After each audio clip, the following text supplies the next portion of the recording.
الحمد للہ رب العالمین، الصلاۃ والسلام علی خاتم النبیین وعلی آلہ وصحبہ اجمعین، اما بعد فاعوذ باللہ من الشیطان الرجیم، بسم اللہ الرحمن الرحیم۔ وقالوا حسبنا اللہ سیؤتینا اللہ من فضلہ ورسولہ۔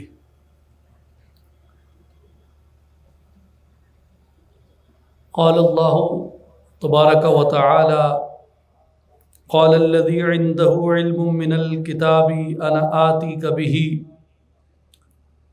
قبل ان يرتد الیک طرفک فلما رآه مستقرا عنده قال هذا من فضل ربی لیبلونی أأشکر ام اکفر ومن شکر فإنما یشکر لنفسه ومن کفر فإن ربی غنی کریم۔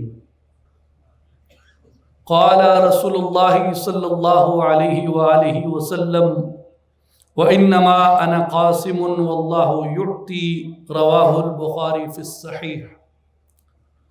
صدق اللہ العظیم وصدق رسوله النبی الکریم۔ ان اللہ وملائکته يصلون على النبی یا ایہا الذین آمنوا صلوا علیہ وسلموا تسلیما۔ اللہم صل علی سیدنا و مولانا محمد وعلی آل محمد و اصحاب محمد وبارک وسلم۔ تمام احباب بآواز بلند پڑھیے الصلاۃ والسلام علیک یا سیدی یا رسول اللہ وعلی آلک و اصحابک یا حبیب اللہ یا محبوب اللہ یا نور اللہ یا محمد الرسول اللہ صلی اللہ علیہ وآلہ وبارک وسلم۔ قابل احترام معزز و محترم بزرگوں، بھائیوں، ساتھیوں، السلام علیکم ورحمۃ اللہ وبرکاتہ۔ ناچیز آپ تمام تشریف لانے والے معزز و محترم مہمانان گرامی کو، بزرگوں کو، بھائیوں کو، ساتھیوں کو، جانشین سلطان الفقر سرپرست اعلیٰ اصلاحی جماعت و عالمی تنظیم العارفین حضور حضرت سلطان محمد علی صاحب اور تمام کارکنان اصلاحی جماعت و عالمی تنظیم العارفین کی جانب سے آج کی اس تقریب میں خوش آمدید کہتا ہے، آپ کا خیر مقدم کرتا ہے، اور دعا گو ہوں کہ اللہ کریم آپ کا یہاں پہ تشریف لانا، خیر کے مقصد سے جمع ہونا اپنی بارگاہ میں قبول فرمائے، اور اسے ہم سب کے لیے ذریعہ خیر بنائے، ذریعہ رحمت بنائے اور ذریعہ فضل و کرم بنائے۔ آج سلطان الفقر بانی اصلاحی جماعت حضرت سلطان محمد اصغر علی صاحب قدس سرہ العزیز آپ کے عرس مبارک کی تقریب ہے، اور ہم سب سلطان العارفین حضرت سخی سلطان باہو قدس سرہ العزیز آپ کے مبارک آستانے پہ جمع ہیں، اور اس محفل کی آج کے تقریب کے عنوان کی مناسبت سے ناچیز آپ سے چند چیزیں اولیاء کاملین کے، ان کے علم کے متعلق اور ان سے صادر ہونے والی بعض خوارق اور کرامات کے متعلق کچھ عرض کرے گا، لیکن جس اصول پہ ناچیز عرض کرے گا وہ اہل علم کے لیے، صاحبان مطالعہ کے لیے، جاننے والوں کے لیے نیا نہیں ہے، لیکن عامت الناس میں اس پہلو سے جاننے کی بہت تشنگی بھی ہے، اور اپنے نوجوان بھائیوں سے، اپنی آئندہ نسل سے جب ملاقات ہوتی ہے، ان کے جب سوال سنتے ہیں، ان سے جب مکالمہ کرتے ہیں، تو یہ محسوس ہوتا ہے کہ وہ باتیں جو بہت مرتبہ کی جاتی ہیں انہیں بارے دیگر یاد کروانے کی اور دین کے اصول سے اسے بتانے اور سمجھانے کی ضرورت ہے۔ قرآن مجید دین کی اصل ہے اور بنیاد ہے، اس کے بعد سنت رسول صلی اللہ علیہ وآلہ وسلم عالم اسلام میں تمام مکاتب میں ایک متفقہ اجماعی چیز ہے کہ قرآن اور سنت ہماری بنیاد ہے۔ قرآن سے اور سنت سے علماء نے کئی علوم اخذ کیے، جن میں کئی گنوائے جا سکتے ہیں۔ دو بنیادی ہیں، ایک کا تعلق اعمال سے ہے، دوسرے کا تعلق اعتقاد سے ہے۔ جس کا تعلق اعمال سے ہے اسے علم فقہ کہتے ہیں۔ ہاں بھائی تم فقی کیڑی فقت ہیں، یا کہ حنفی ہیں، شافی ہیں، حنبلی ہیں، مالکی ہیں، اہل تشیع ہیں، کیڑی فقت ہیں؟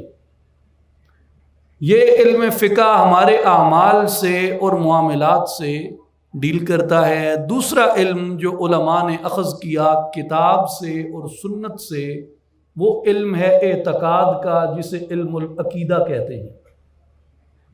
علم عقیدہ کہتے ہیں۔ جو علم فقہ ہے، جس میں معاملات ہیں اور اعمال ہیں، اسے علماء نے علم الفروع کہا کہ یہ فروعات کا علم ہے۔ اور جو علم العقیدہ ہے اسے علماء نے علم الاصول کہا کہ یہ اصل علم ہے۔ اگر بندہ اعتقادی طور پہ پختہ نہ ہو اور اعتقاد میں غلطی کرتا ہو، تو وہ اپنے اعمال میں اور معاملات میں جتنا بھی کامل ہو جائے، ایمان میں کامل نہیں ہو سکتا علماء کے اور ائمہ کے نزدیک۔ اس لیے کہ اصل علم علم الاصول ہے، جو علم اعتقاد ہے، علم العقیدہ ہے۔ عقیدے میں جس طرح حدیث میں علماء ہیں، یعنی ان کا علم کئی جہتوں میں پھیلا ہوا ہے، لیکن ان کا بنیادی حوالہ علم الحدیث ہے۔ جیسے میں کچھ نام لیتا ہوں، آپ کے ذہن میں فوراً ان کی جہت علم الحدیث سے روشن ہوگی۔ مثال کے طور پہ ابن حجر عسقلانی، ان کا کام فقہ میں بھی ہے، عقیدہ میں بھی ہے، تصوف میں بھی ہے، لیکن بنیادی حوالہ ابن حجر عسقلانی رحمہ اللہ کا علم الحدیث ہے۔ اسی طرح شمس الدین ذہبی، امام الذہبی، صاحب سیر اعلام النبلاء، ان کا کام کئی جہات میں ہے، لیکن ان کی جیسے ہی نام آتا ہے اہل علم میں، ان کا بنیادی حوالہ علم حدیث ہے۔ اسی طرح جس طرح ائمہ تفسیر ہیں، اگر میں کہوں امام القرطبی نے کہا، تو اہل علم جانتے ہیں کہ میں امام قرطبی کی کسی اور کتاب کی طرف ریفر نہیں کر رہا، بلکہ میں امام قرطبی کی تفسیر کی طرف ریفر کر رہا ہوں، کیونکہ قرطبی کا بنیادی حوالہ تفسیر ہے۔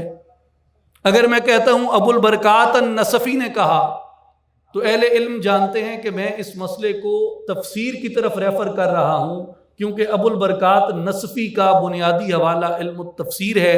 لیکن اگر میں کہوں کہ عمر النصفی نے کہا، تو اہل علم جانتے ہیں کہ میں علم التفسیر کی طرف نہیں، علم عقیدہ کی طرف ریفر کر رہا ہوں، کیونکہ عمر النصفی کا بنیادی کام، جو ان کی وجہ شہرت ہے، وہ تفسیر نہیں، وہ عقیدہ ہے۔ اگر میں کہوں امام ابو حنیفہ نے فرمایا، امام سرخسی نے کہا، تو سبھی جانتے ہیں کہ میں فقہ کی طرف ریفر کر رہا ہوں۔ اس طرح علوم کی درجہ بندی ہے، علوم کی درجہ بندی ہے۔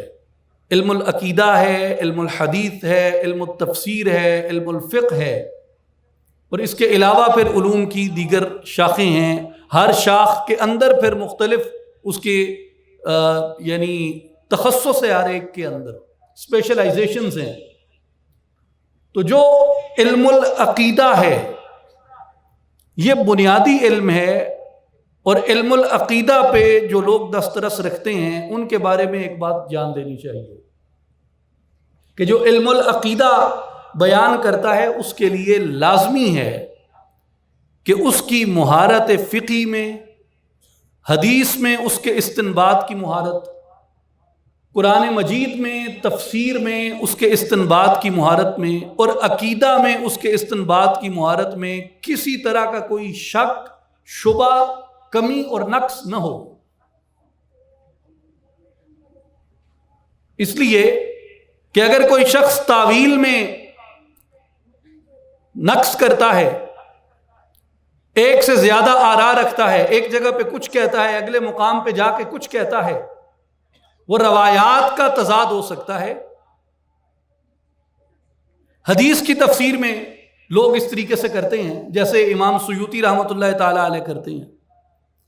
آپ تفسیر در منصور پڑھ لیں، آپ کو ہر طرح کی رائے در منصور کے اندر مل جائے گی. گو کہ انہوں نے قرآن کی تفسیر بالمعصور یعنی اثر و حدیث سے کی. تو محدثین کئی آراء رکھ سکتے ہیں، مفسرین بھی کئی آراء رکھ سکتے ہیں، لیکن جو اصحاب عقیدہ ہیں، اصحاب عقیدہ کے لیے یہ بات ضروری ہے کہ ان کے علم میں کسی طرح کا نقص نہ ہو اور ان کی رائے میں کسی مقام پہ تضاد نہ ہو. اور منطق پہ، کلام کے، لاجک کے تمام اصولوں پہ ان کی باتیں مکمل طور پہ پرکھی ہوئی اور مکمل طور پہ جانچی ہوئی ہوتی ہیں. تو اصل علم جو ہے وہ علم العقیدہ ہے. اس لیے جو علم عقیدہ کے ائمہ ہوتے ہیں انہیں تمام علماء حدیث میں بھی، تفسیر میں بھی، فقہ میں بھی، علم کی ہر ایک شاخ میں ان کو ثقہ مانتے ہیں اور ان کو سند مانتے ہیں. اس لیے عقیدہ کے ائمہ میں یعنی بہت گنے چنے ائمہ ہیں جنہیں عقیدہ کے اندر مکمل طور پہ جن کی پیروی یا جن کی اطاعت کی جاتی ہے. مثال کے طور پہ ان میں جیسے آپ اگر فقہ شافعی کی بات کریں تو ان میں حضرت امام ابو الحسن اشعری ہوئے عقیدہ میں، امام ابو بکر باقلانی ہوئے، حضرت امام غزالی ہوئے. اگر آپ احناف کی بات کریں تو احناف میں جس طرح امام ابو الحسن کرخی ہوئے، حضرت سیدنا امام ابو منصور ماتریدی ہوئے، ابو معین النصفی ہوئے، عمر النصفی ہوئے، تو یہ سارے لوگ اصحاب عقیدہ ہیں. تو یہ جو مسئلہ ولایت کا تصوف میں خاص طور پہ کرامت کے بارے میں کہا جاتا ہے، جس کو آج کل بڑا ایکسپلائٹ کیا جاتا ہے سوشل میڈیا پہ، اور سوشل میڈیا پہ اس ایکسپلائٹیشن کی وجہ یاد رکھ لیں. یہ میں ایک بنیادی آپ کو اصولی بات بتا رہا ہوں. عامت الناس میں اس کے بارے میں جو غلط فہمی ہے، اور سوشل میڈیا وغیرہ یا اس طرح کی دیگر، میں اسے ریفر بھی نہیں کرنا چاہتا، مگر کیا کریں کہ وہ بنتی نہیں ہے، بادہ و ساغر کہے بغیر کہیں نہ کہیں ریفر کرنا ہی پڑ جاتا ہے.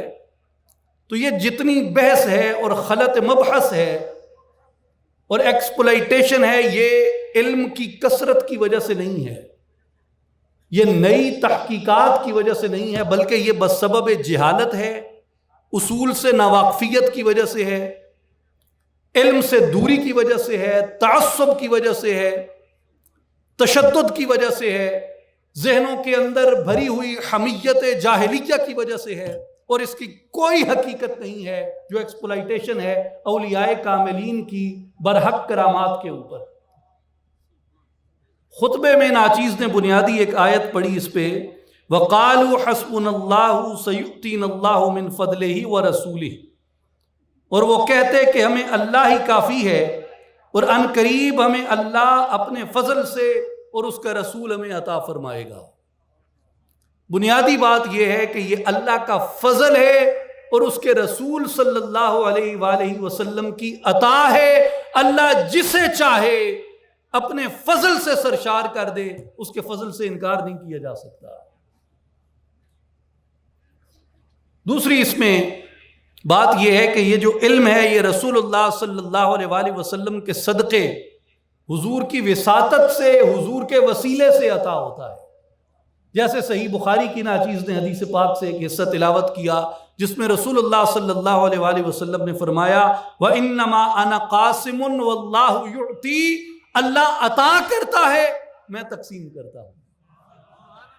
تو جو اولیاء اللہ کا فیض ہے، اولیاء اللہ کے تصرفات ہیں، ان کے کمالات ہیں، یہ عطائے الہی ہیں، حضور کی تقسیم سے ملے۔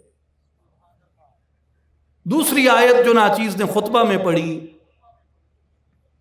وہ ایک واقعہ ہے سیدنا سلیمان علیہ السلام کا، آپ سب نے سن رکھا ہے۔ اس میں ایک دو چیزیں نکتے کے طور پہ عرض کرنی ہیں، آپ اگر اسے توجہ سے سنیں گے آپ کو کئی مسئلوں میں وہ بات نفع دے گی، خاص کر آج کل جو متعصبین ایکسپلائٹیشن کر رہے ہیں اس کا جواب کوئی اور نہیں ہو سکتا سوائے اس آیت مبارکہ کے۔ استدلال وہ ہے جو کتاب سے ہو، اور اس کے بعد کچھ حجت کے طور پہ میں ائمہ عقیدہ سے اور ائمہ اصول سے چند چیزیں عرض کروں گا۔ ملکہ بلقیس کو چٹھی لکھی سلیمان علیہ السلام نے، سارا واقعہ آپ جانتے ہیں۔ ہدہد گیا، ملکہ نے دربار لگایا، چٹھی پیش کی، لوگوں نے کہا ہم لڑیں گے، ملکہ نے کہا کہ لڑائی نبی سے نہیں ہو سکتی۔ پھر آزمائش کی، آزمائش پہ انہوں نے دیکھا کہ وہ واقعتاً نبی ہیں، محض بادشاہ نہیں۔ پھر ملکہ وہاں سے اپنے ملک سبا سے سلیمان علیہ السلام سے ملاقات کرنے کے لیے چل پڑی۔ جب چل پڑی سلیمان علیہ السلام کو جنات نے اور ہدہد نے خبر دی کہ ملکہ بلقیس ملکہ سبا وہاں سے روانہ ہو گئی ہے۔ سلیمان علیہ السلام نے فرمایا کون ہے تم میں جو ملکہ کا تخت اس کے یہاں پہنچنے سے پہلے اٹھا کے لے آئے۔ اب آگے کئی تفصیلات ہیں کہ تخت کہاں پڑا تھا، کتنا بڑا تھا، کتنا چوڑا تھا، اس سب تفصیل سے قطع نظر ایک جن اٹھا اور اس نے کہا کہ یہ جو سینکڑوں میلوں کی مسافت ہے یہ میں آپ کی مجلس برخاست ہونے سے پہلے پہلے پوری کر لوں گا، جاتے ہوئے بھی اور تخت اٹھا کے لاتے ہوئے بھی۔ آپ کی مجلس برخاست نہیں ہوگی، اس سے پہلے وہ تخت یہاں آ جائے گا۔ سلیمان علیہ السلام نے فرمایا نہیں، تخت مجھے اس سے پہلے چاہیے۔ آپس کی گل ہے، ڈاڈے ڈاڈے ہوندے نے، وہ بیچارہ لئی آندا تے کوئی بھی دیر تے کوئی نہ آئی۔ سلیمان علیہ السلام نے فرمایا نہیں، یہ بڑی دیر ہے،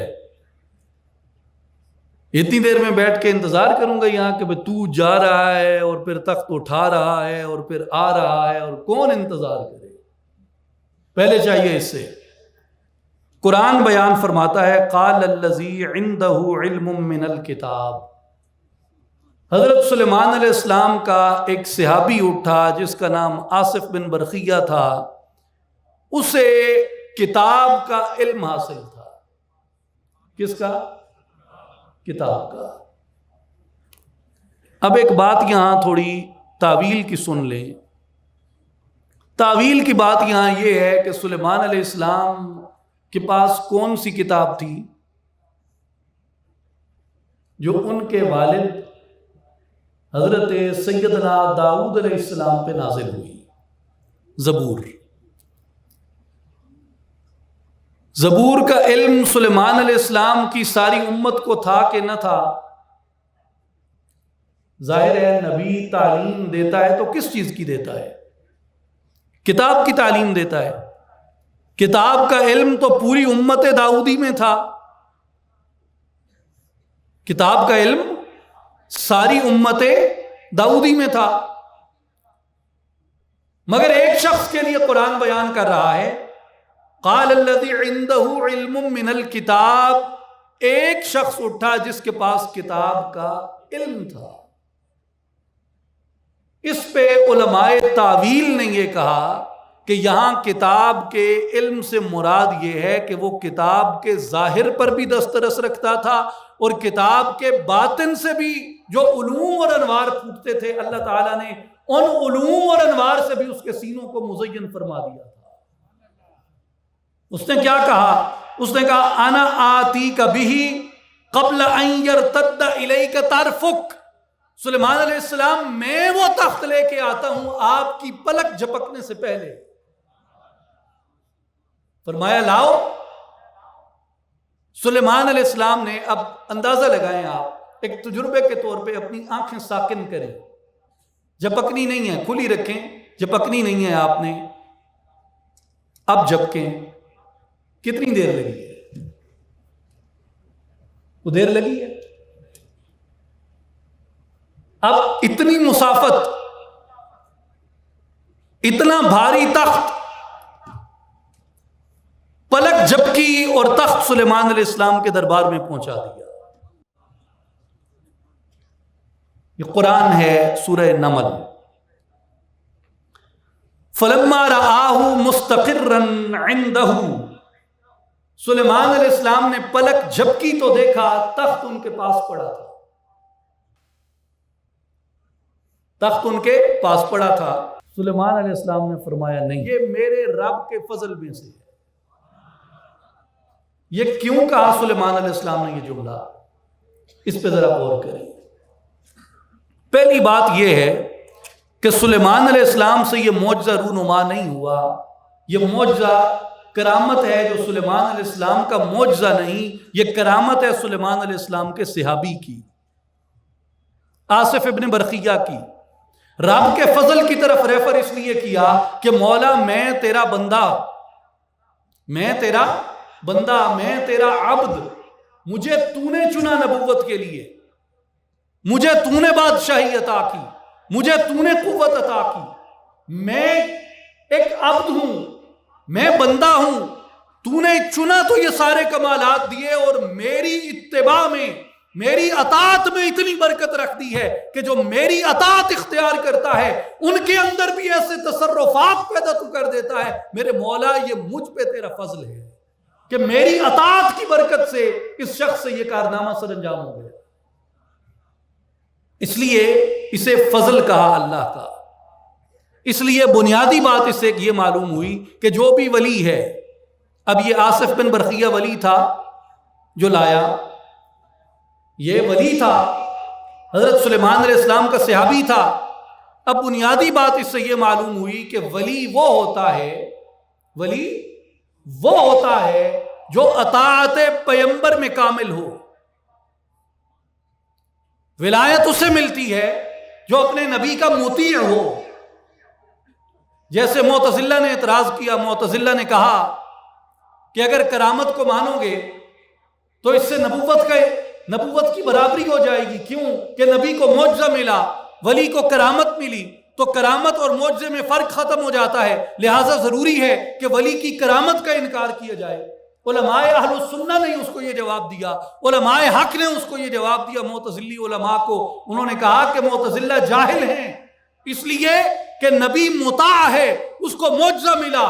مطاع وہ ہوتا ہے جس کی اطاعت کی جاتی ہے، ولی امتی ہے، ولی نبی کا مطیع ہے۔ مطیع و مطاع برابر کیسے ہو سکتے ہیں؟ ولی کو جو شان ملی نبی کی اطاعت کی وجہ سے ملی، وہ نبی کے برابر کیسے ہو گیا؟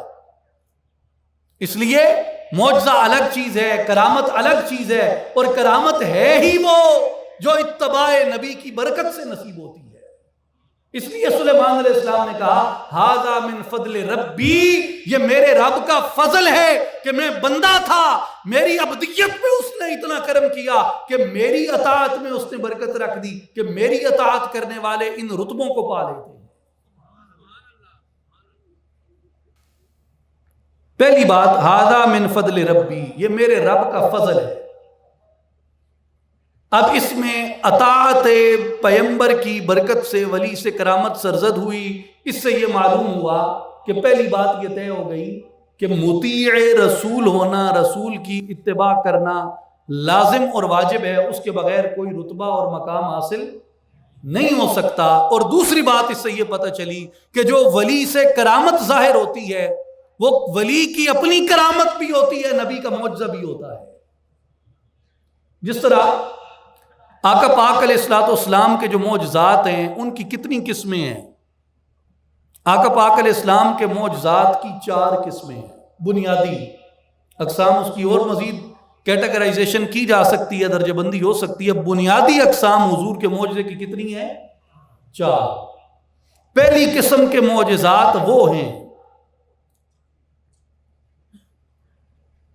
پہلی قسم کے معجزات وہ ہیں جو کن فیکون، جب خدا نے فرمایا، مالک لم یزل نے فرمایا، خالق اکبر نے جب فرمایا کن فیکون، دنیا بنی، اس وقت سے لے کے نبی پاک علیہ الصلوۃ والسلام کی ولادت تک جتنے معجزات نبی پاک علیہ الصلوۃ والسلام کے ہیں، یہ حضور کے معجزات کی اول قسم میں آتے ہیں کہ ابھی حضور اس دنیا میں ظاہراً تشریف نہیں لائے مگر نبی پاک کے معجزے ظاہر ہو گئے۔ ان میں سب سے بڑا معجزہ نبی پاک کا قرآن نے کیا بیان کیا؟ جب اللہ نے انبیاء سے عہد لیا اور میثاق لیا اور انبیاء نے حضور علیہ الصلوۃ والسلام کی بشارتیں دی، یہ نبی پاک کا معجزہ تھا۔ یہ وہ معجزات ہیں جو کن فیکون سے لے کے حضور کی ولادت تک جتنے معجزات ہیں، یہ معجزات کی پہلی قسم ہے۔ معجزات کی دوسری قسم وہ ہے جو نبی پاک علیہ السلام جب پیدا ہوئے تو حضور کے معجزے ظاہر ہوئے۔ حضور کی پیدائش سے لے کے حضور 40 سال کی عمر کو پہنچے، غار حرا میں جبریل امین نبوت لے کے آئے، نبی پاک علیہ السلام نے مکہ میں آ کے نبوت کا اعلان کیا۔ دوسری قسم کے معجزات وہ ہیں جو حضور کی ولادت سے لے کے اعلان نبوت تک ہیں۔ تیسری قسم کے معجزات وہ ہیں، نبی پاک علیہ الصلوۃ والسلام نے نبوت کا اعلان کیا، 13 برس مکے میں گزارے، 10 برس مدینہ میں گزارے، جن میں سب سے بڑا معجزہ قرآن ہے۔ قرآن کے بعد سب سے بڑا معجزہ حضور کی شب اسراء ہے، حضور کا سفر معراج ہے، اور اس کے علاوہ کثیر معجزات مصطفیٰ صلی اللہ علیہ وآلہ وسلم ہیں۔ یہ سارے معجزات جو حضور کے اعلان نبوت سے لے کے حضور کے وصال تک ظاہر ہوئے، یہ حضور کے تیسری قسم کے معجزات ہیں۔ اور چوتھی قسم کے معجزات نبی پاک کے وہ ہیں، ائمہ کرام فرماتے ہیں کہ نبی پاک کے وصال سے لے کے قیامت تک اس امت پہ جتنا فضل ہوا، جتنا انعام ہوا اور جتنی طرح کے معجزات ظاہر ہوں گے، یہ سارے حضور علیہ الصلوۃ والسلام کی چوتھی طرح کے معجزات ہیں۔ اور ان میں اولیاء کاملین کی کرامات بھی ہیں، یعنی اللہ حضور کی امت میں کثرت سے ایسے اولیاء پیدا کرے گا جن کو اللہ تعالیٰ کرامتیں عطا کرے گا، جن کو اللہ تبارک و تعالیٰ تصرفات عطا کرے گا، جن کو اللہ تبارک و تعالیٰ کمالات عطا کرے گا، جن کو اللہ تبارک و تعالیٰ فیض روحانیہ، فیض ملکوتیہ عطا کرے گا۔ وہ ساری کرامتیں فی الحقیقت معجزہ ہوں گی محمد مصطفیٰ کا کہ حضور کی اطاعت کی برکت سے وہ معجزے ظاہر ہوئے۔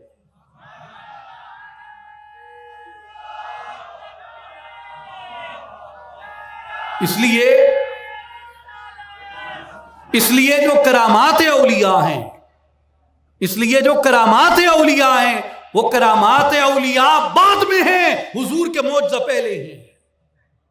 وہ کرامت بعد میں بنتے ہیں، حضور کا معجزہ پہلے بنتے ہیں۔ کیوں؟ کہ وہ ولی کو نصیب ہی حضور کی اطاعت کی وجہ سے ہوتے ہیں۔ اس لیے فرمایا ھذا من فضل ربی، یہ میرے رب کا فضل ہے کہ اس نے میری اطاعت و اتباع میں یہ برکت رکھ دی۔ اگلی بات سنیں، سورہ نمل، لیبلونی، اس میں میری آزمائش ہے۔ سلیمان علیہ السلام کہہ رہے ہیں، واقعہ کیا ہوا؟ امتی تخت اٹھا کے لے آیا پلک جھپکنے میں، اسے کہہ رہے ہیں یہ رب کا فضل ہے اور میری آزمائش ہے۔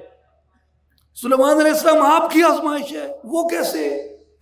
فرمایا اشکرو ام اکفرو، اللہ مجھے آزمانا چاہتا تھا کہ میں یہ معجزہ، یہ کرامت ولی دیکھ کے شکر پڑھتا ہوں یا جھٹلاتا ہوں۔ گل نہیں سمجھ آئی؟ پھر غور کرو۔ کرامت ظاہر ہوئی سلیمان علیہ السلام کے امتی کی، سلیمان علیہ السلام کے سامنے پلک جھپکنے میں تخت لے آیا، سلیمان علیہ السلام نے تخت دیکھا، فلما رآہ مستقرا عنده، اپنے پاس تخت دیکھا، کہا یہ میرے رب کا فضل ہے جو مجھے آزمانا چاہتا تھا کہ میں اس ولی کی کرامت دیکھ کے شکر پڑھتا ہوں یا اسے جھٹلاتا ہوں۔ اگلی بات سنیں، وَمَنْ شَكَرَ، جس نے شکر کیا، فَإِنَّمَا يَشْكُرُ لِنَفْسِهِ، کرامت ولی دیکھ کے کیا گیا شکر اس کے اپنے نفس کو فائدہ دے گا، اللہ بھی اس سے بے نیاز ہے اور ولی کے تصرف پہ بھی فرق نہیں پڑتا۔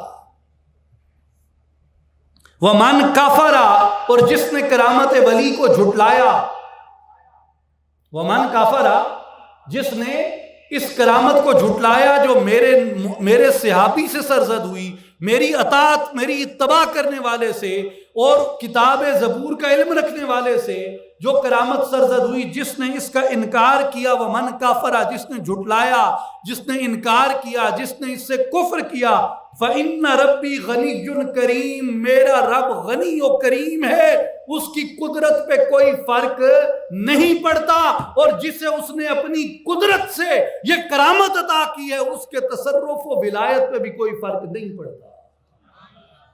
لہذا کرامت ولی کا انکار اس آیت مبارکہ کی روشنی اور اس کی تعویل کی روشنی میں قدرت حق کا انکار ہے۔ کرامت ولی سے ظاہر ہوئی، لوٹایا قدرت خدا کی طرف، کرامت ولی سے ظاہر ہوئی، لوٹایا قدرت خدا کی طرف۔ ومن کفر، جس نے جھٹلایا، فإن ربی غنی کریم، میرا رب بڑے غنی ہے، بڑا کریم ہے، وہ بے نیاز ہے، اس جھٹلانے سے اس کی قدرت پہ فرق نہیں پڑتا۔ اور اس سے یہ بھی معلوم ہوا کہ جو ولی کو کرامت دی گئی وہ خدا کی قدرت سے دی گئی، خدا کی قدرت کا کسے انکار ہو سکتا ہے؟ وہ اپنے اختیار سے تو نہیں کر رہا، اختیار عبدیت تو نہیں ہے، یہ عطا قدرت ہے۔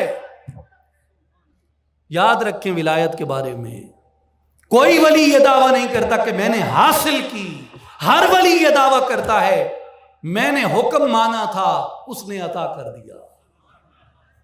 جس نے دعویٰ کیا کہ میں نے حاصل کی ہے،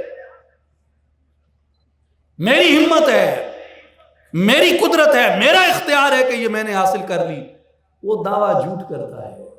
حاصل کرنے سے یہ چیزیں نہیں ملتی، یہ عطا سے چیزیں ملتی ہیں، یہ انتخاب سے چیزیں عطا ہوتی ہیں۔ تو میرے بھائیوں اور بزرگوں، بنیادی یہ اصول یاد رکھ لیں اس آیت مبارکہ کی روشنی میں کہ اللہ تبارک و تعالیٰ اپنے نبیوں کی امتوں میں ایسے لوگ پیدا کرتا ہے جنہیں وہ ایسے اختیارات عطا فرماتا آیا، جیسے قرآن مجید میں سلیمان علیہ السلام کی امت کا بیان کیا۔ دوسرا وہ ایک موضوع بالکل الگ ہے، اس کو میں اس وقت چھیڑتا نہیں، لیکن اس کا ایک اصول میں آپ کو یہ بتا دیتا ہوں کہ شرف امت محمدیہ یہ ایک مستقل عنوان ہے، محدثین کے نزدیک بھی اور دیگر مختلف ائمہ کے نزدیک بھی، سب پوری امت کا کوئی ایک فرقہ بھی ایسا نہیں جسے اس بات سے انکار ہو کہ سب نبی افضل ہیں، مگر سب نبیوں پہ افضلیت اللہ نے محمد مصطفیٰ کو عطا کی۔ جس طرح حضور تمام انبیاء سے افضل ہیں، اسی طرح سب امتوں کے اوپر اللہ نے حضور علیہ السلام کی امت کو فضیلت و شرف عطا کی۔ تو اگر دیگر امتوں کے اندر اولیاء پیدا ہو سکتے ہیں جن کو کتاب کا علم ایسا نفع عطا کر دے کہ وہ دور پڑے ہوئے تخت کو بھی اٹھا کے لانے پہ قادر ہو سکتے ہیں، تو شرف امت محمدیہ میں یہ بات شامل ہے کہ حضور کی امت میں بھی ایسے اولیاء کا اثبات کیا جائے۔ آپ سبھی اہل علم میں آپ جانتے ہیں عقیدے کا اولین امام کون ہے؟ جس نے علم العقیدہ کو باضابطہ سب سے پہلے اصول کے ساتھ متعارف کروایا۔ متعدد ائمہ کرام آئے ہیں، کوئی شک نہیں، عقیدے کی وضاحت بھی سب نے کی، دیگر معاملات بھی سب نے کیے، لیکن جس نے سب سے پہلے ٹیکسٹ لکھا عقیدہ کا پہلا ٹیکسٹ عقیدہ پہ جس نے لکھا جامع مبسوط، وہ سیدنا امام احمد ابن حنبل رضی اللہ تعالیٰ عنہ ہے۔ اس کے بعد عقیدے کے 3 بڑے امام ہیں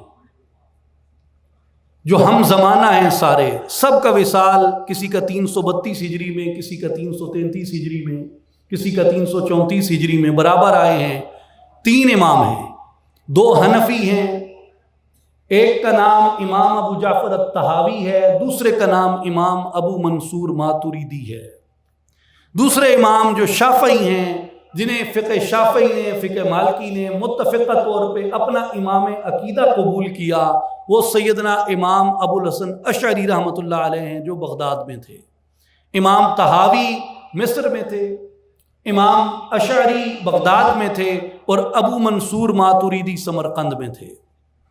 ہم جتنے ہیں ہمیں معلوم نہیں ہے، ظاہر ہے یہ عوام کی باتیں نہیں ہوتی ہیں، علماء بھی انہیں بیان نہیں کرتے، اتنا مشکل باتیں ہوتی ہیں، لیکن دنیا میں جہاں بھی آپ کو حنفی ملے گا، جو بھی حنفی ملے گا، وہ فقہ میں حنفی ہے، عقیدے میں ماتریدی ہے، کہ وہ عقیدے میں اتباع کرتا ہے، عقیدے میں وہ عقیدے میں تقلید نہیں ہوتی، لیکن عقیدے میں پیروی کی جاتی ہے۔ تقلید صرف فقہ میں ہے، لیکن عقیدے میں وہ پیروی کرتا ہے امام ابو حنیفہ کی۔ جتنے بھی حنفی ہیں دنیا میں، وہ بنیادی طور پہ عقیدے میں پیرو ہیں ابو منصور ماتریدی کے، اور دنیا میں جتنے شافعی ہیں اور جتنے مالکی ہیں، وہ دونوں عقیدے میں پیرو ہیں امام ابو الحسن اشعری کے۔ یا آپ سارا نارتھ افریقہ پھر لیں، مالکی ہیں زیادہ تر، یہ سارے عقیدے میں اشعری ہیں۔ ابھی میں چند دن پہلے انڈونیشیا میں تھا، فقہ شافعی ہے، عقیدہ اشعری ہے۔ دنیا میں جتنے مالکی ممالک ہیں، مالکی ممالک سارے فقہ میں مالکی ہیں، عقیدے میں اشعری ہیں، لیکن جو حنبلی ہیں، حنبلی عقیدہ میں بھی حنبلی ہیں اور فقہ میں بھی حنبلی ہیں۔ اس کی وجہ یہ ہے کہ امام احمد ابن حنبل جو ان تینوں اماموں طحاوی، اشعری، ماتریدی سے پہلے ہوئے، عقیدہ کا سب سے پہلا باضابطہ ٹیکسٹ امام احمد ابن حنبل رضی اللہ تعالیٰ عنہ نے لکھا۔ عقیدے میں اصول کے اعتبار سے اگر آپ اس کے ایک کرونولوجیکل آرڈر بنائیں تو اس میں پہلے امام احمد ابن حنبل رضی اللہ تعالیٰ عنہ۔ اب کرامات اولیاء پہ یہ ممکن ہے یا نہیں؟ اولیاء کی کرامت ہو سکتی ہے یا نہیں؟ اس کا شرعی جواز کیا ہے؟ ایسا کہنے والا کون ہے؟ اس کا انکار کرنے والا کون ہے؟ پہلے عقیدہ سن لیں، عقیدے کے پہلے امام احمد ابن حنبل کا العقیدہ، روایت ابو بکر الخلال، امام احمد ابن حنبل رضی اللہ تعالیٰ عنہ کے بارے میں ابو بکر الخلال بیان فرماتے ہیں وَكَانَ يَذْهَبُ إِلَى جَوَازِ الْكَرَامَاتِ لِلْأَوْلِيَاءِ۔ امام احمد ابن حنبل اولیاء اللہ کی کرامات کے جواز کو ثابت کرتے تھے۔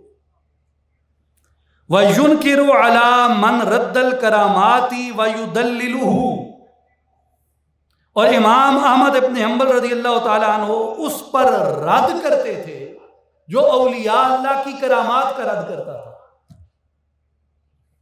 اس کا رد کرتے تھے جو اولیاء کی کرامات کا رد کرتا تھا۔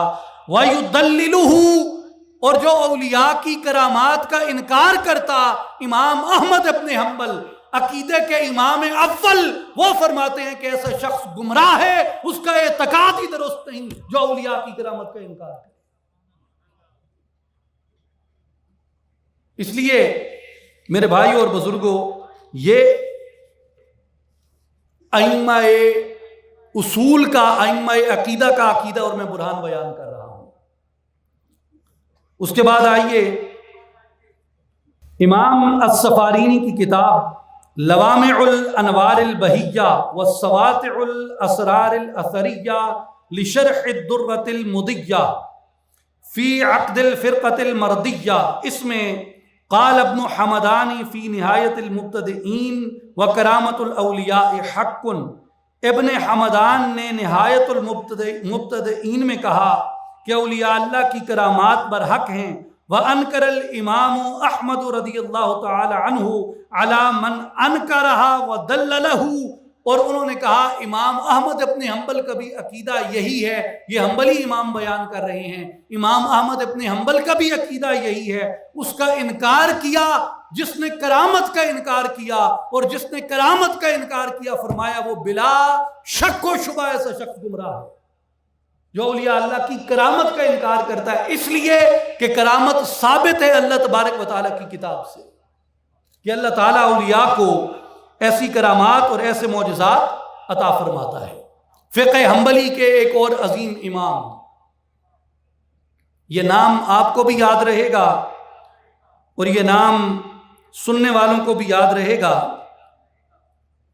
تقی الدین ابو العباس ابن تیمیہ الحنبلی الدمشقی علیہ الرحمۃ الرحمن، شیخ الاسلام ابن تیمیہ اپنی کتاب الفرقان بین الاولیاء الرحمن و اولیاء الشیطان، اولیاء برحق اور جہلاء کے فرق کے اوپر ابن تیمیہ شیخ الاسلام علیہ الرحمہ نے ایک مبسوط کتاب لکھی، رسالہ ہے ان کا۔ اس میں ابن تیمیہ فرماتے ہیں من المعقول الشرعی فاولیاء اللہ المتقدون بمحمد صلی اللہ علیہ وآلہ وسلم فیفعلون ما امر بہ، وہ فرماتے ہیں کہ معقول شرعی میں سے یعنی شرعی دلائل میں سے یہ ہے کہ پس اولیاء اللہ حضرت محمد مصطفیٰ صلی اللہ علیہ وآلہ وسلم کی اقتداء کرنے والے ہیں، فیفعلون ما امر بہ، اور اولیاء اللہ وہی کرتے ہیں جو رسول اللہ صلی اللہ علیہ وآلہ وسلم کا حکم ہو، وَيَنْتَهُونَ عَمَّا عَنْهُ زَجَرْ، اور اس سے رک جاتے ہیں جس سے رسول اللہ صلی اللہ علیہ وآلہ وسلم نے روکا ہو، وَيَقْتَدُونَ بِهِ فِي مَا بَيَّنَ لَهُمْ أَن يَتَّبِعُوهُ فِيهِ، اور اس کی اتباع کرتے ہیں جس کو نبی پاک علیہ السلام نے بیان فرمایا ہو۔ آگے سنیں، فَيُؤَيِّدُهُمْ بِمَلَائِكَتِهِ وَرُوحٍ مِّنْهُ، اللہ تبارک و تعالیٰ ان اولیاء کی جو نبی کی اقتداء کرتے ہیں، جیسے آصف بن برقیہ سلیمان علیہ السلام کی اقتداء کرتا تھا، ایسے ہی وہ اولیاء جو رسول اللہ کی اقتداء کرتے ہیں۔ امام ابن تیمیہ نے یہ کہا، انہوں نے کہا کہ وہ لوگ ایسے ہیں فَيُؤَيِّدُهُمْ بِمَلَائِكَتِهِ وَرُوحٍ مِّنْهُ، اللہ تبارک و تعالیٰ ان لوگوں کی ملائکہ کے ذریعے بھی مدد کرتا ہے، روح القدس کے ذریعے بھی مدد کرتا ہے۔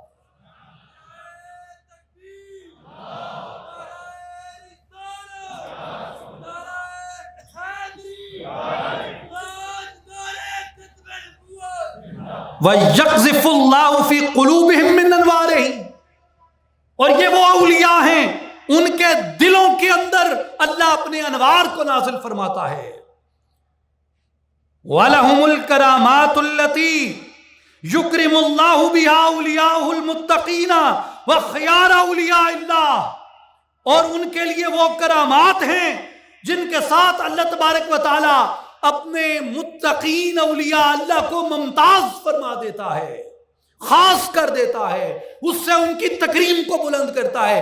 ابن تیمیہ فرماتے ہیں کہ وہ لوگ جو رسول اللہ کی اتباع کرتے ہیں، وہ لوگ جو رسول اللہ کی پیروی کرتے ہیں، شریعت کے اوامر، شریعت کی نواہی پہ چلتے ہیں، حضور کی اتباع، حضور کی پیروی کی برکت سے ان کے اندر یہ کمال اللہ کی طرف سے عطا ہو جاتا ہے کہ اللہ اپنے ملائکہ سے ان کی مدد کرتا ہے، روح القدس کے ذریعے ان کی مدد کرتا ہے، ان کے دلوں میں اپنے انوار نازل کرتا ہے اور انہیں وہ کرامتیں عطا کر دیتا ہے جو کرامتیں اللہ اپنے اولیاء کو عطا فرماتا ہے۔ حنبلی عالم امام ابن تیمیہ رحمہ اللہ، آپ کی یہ قول، کراماتہم لحجت فی الدین،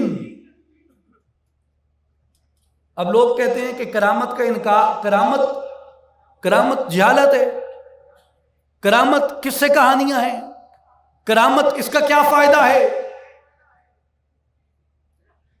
ابن تیمیہ کیا کہتے ہیں کہ کرامت کیا ہے؟ کراماتہم لحجت فی الدین، ان اولیاء کی کرامات دین کی حجت کے لیے ہوتی ہیں، ان اولیاء کی کرامات دین کی حجت کے لیے ہوتی ہیں. او لحاجت بالمسلمین، اب یہاں کرامت کی دوسری قسم بیان کر دی. پہلی قسم کیا ہے؟ پہلی قسم وہ ہے جو دین کے لیے حجت بن جاتی ہے، اور دوسری قسم کیا ہے؟ فرمایا دوسری قسم وہ ہے جو مسلمانوں کی حاجت کے لیے ہوتی ہے. اللہ تبارک و تعالیٰ ان اولیاء کو دونوں طرح کی کرامات عطا کر دیتا ہے. آگے چل کے میں یہ دونوں آپ سے عرض کروں گا کہ وہ کرامت کون سی ہے جو دین کی حجت کے لیے ہوتی ہے، اور وہ کرامت کون سی ہے جو مسلمانوں کی حاجت کے لیے ہوتی ہے. پھر آگے فرمایا کیف تحصل کرامات اولیاء اللہ، اولیاء کو کرامات کیسے مل جاتی ہیں، اولیاء کو کرامات کیسے مل جاتی ہیں. وَكَرَامَاتُ أَوْلِيَاءِ اللَّهِ إِنَّمَا حَصَلَتْ بِبَرْكَتِ اتِّبَاعِ رَسُولِهِ، اولیاء کو کرامات حضور نبی کریم علیہ السلام کی اتباع کی برکت سے شامل ہوتی ہیں. فَهِيَ فِي الْحَقِيقَةِ تَدْخُلُ فِي مُعْجِزَاتِ الرَّسُولِ، بس حقیقت میں اولیاء کی کرامات رسول اللہ کے معجزات کے اندر شامل ہوتی ہیں. یہ جو جدید ہماری عرب کی تحریک ہے جسے سلفی تحریک کہا جاتا ہے، یہ سلف کے سب سے بڑے امام مانے جاتے ہیں. امام ابن تیمیہ رحمۃ اللہ تعالی علیہ، یہ امام ابن تیمیہ رحمۃ اللہ علیہ بیان کرتے ہیں کہ اولیاء اللہ کی کرامات برحق ہیں، اور یہ کرامات دو انواع کی ہیں. ایک نوع وہ ہے جو دین کے لیے حجت ہوتی ہے، دوسری نوع وہ ہے جس میں مسلمانوں کے لیے حاجت ہوتی ہے. اور یہ فرمایا کہ یہ حضور علیہ السلام کی اتباع کی برکت سے ملتی ہے. اب رہی بات ان لوگوں کی جو رسول اللہ کی اتباع نہیں کرتے، مخالف شریعت ہیں، یا بدعات کرتے ہیں، جہل کا سہارا لیتے ہیں، جہالت کا سہارا لیتے ہیں، جن کے ہاں پیروی کتاب و سنت نہیں ہے. تو بھیا ایک صوفی باصفا، ایک عارف کامل ایسا دکھا دو جس نے ایسے لوگوں کی حمایت کی ہو.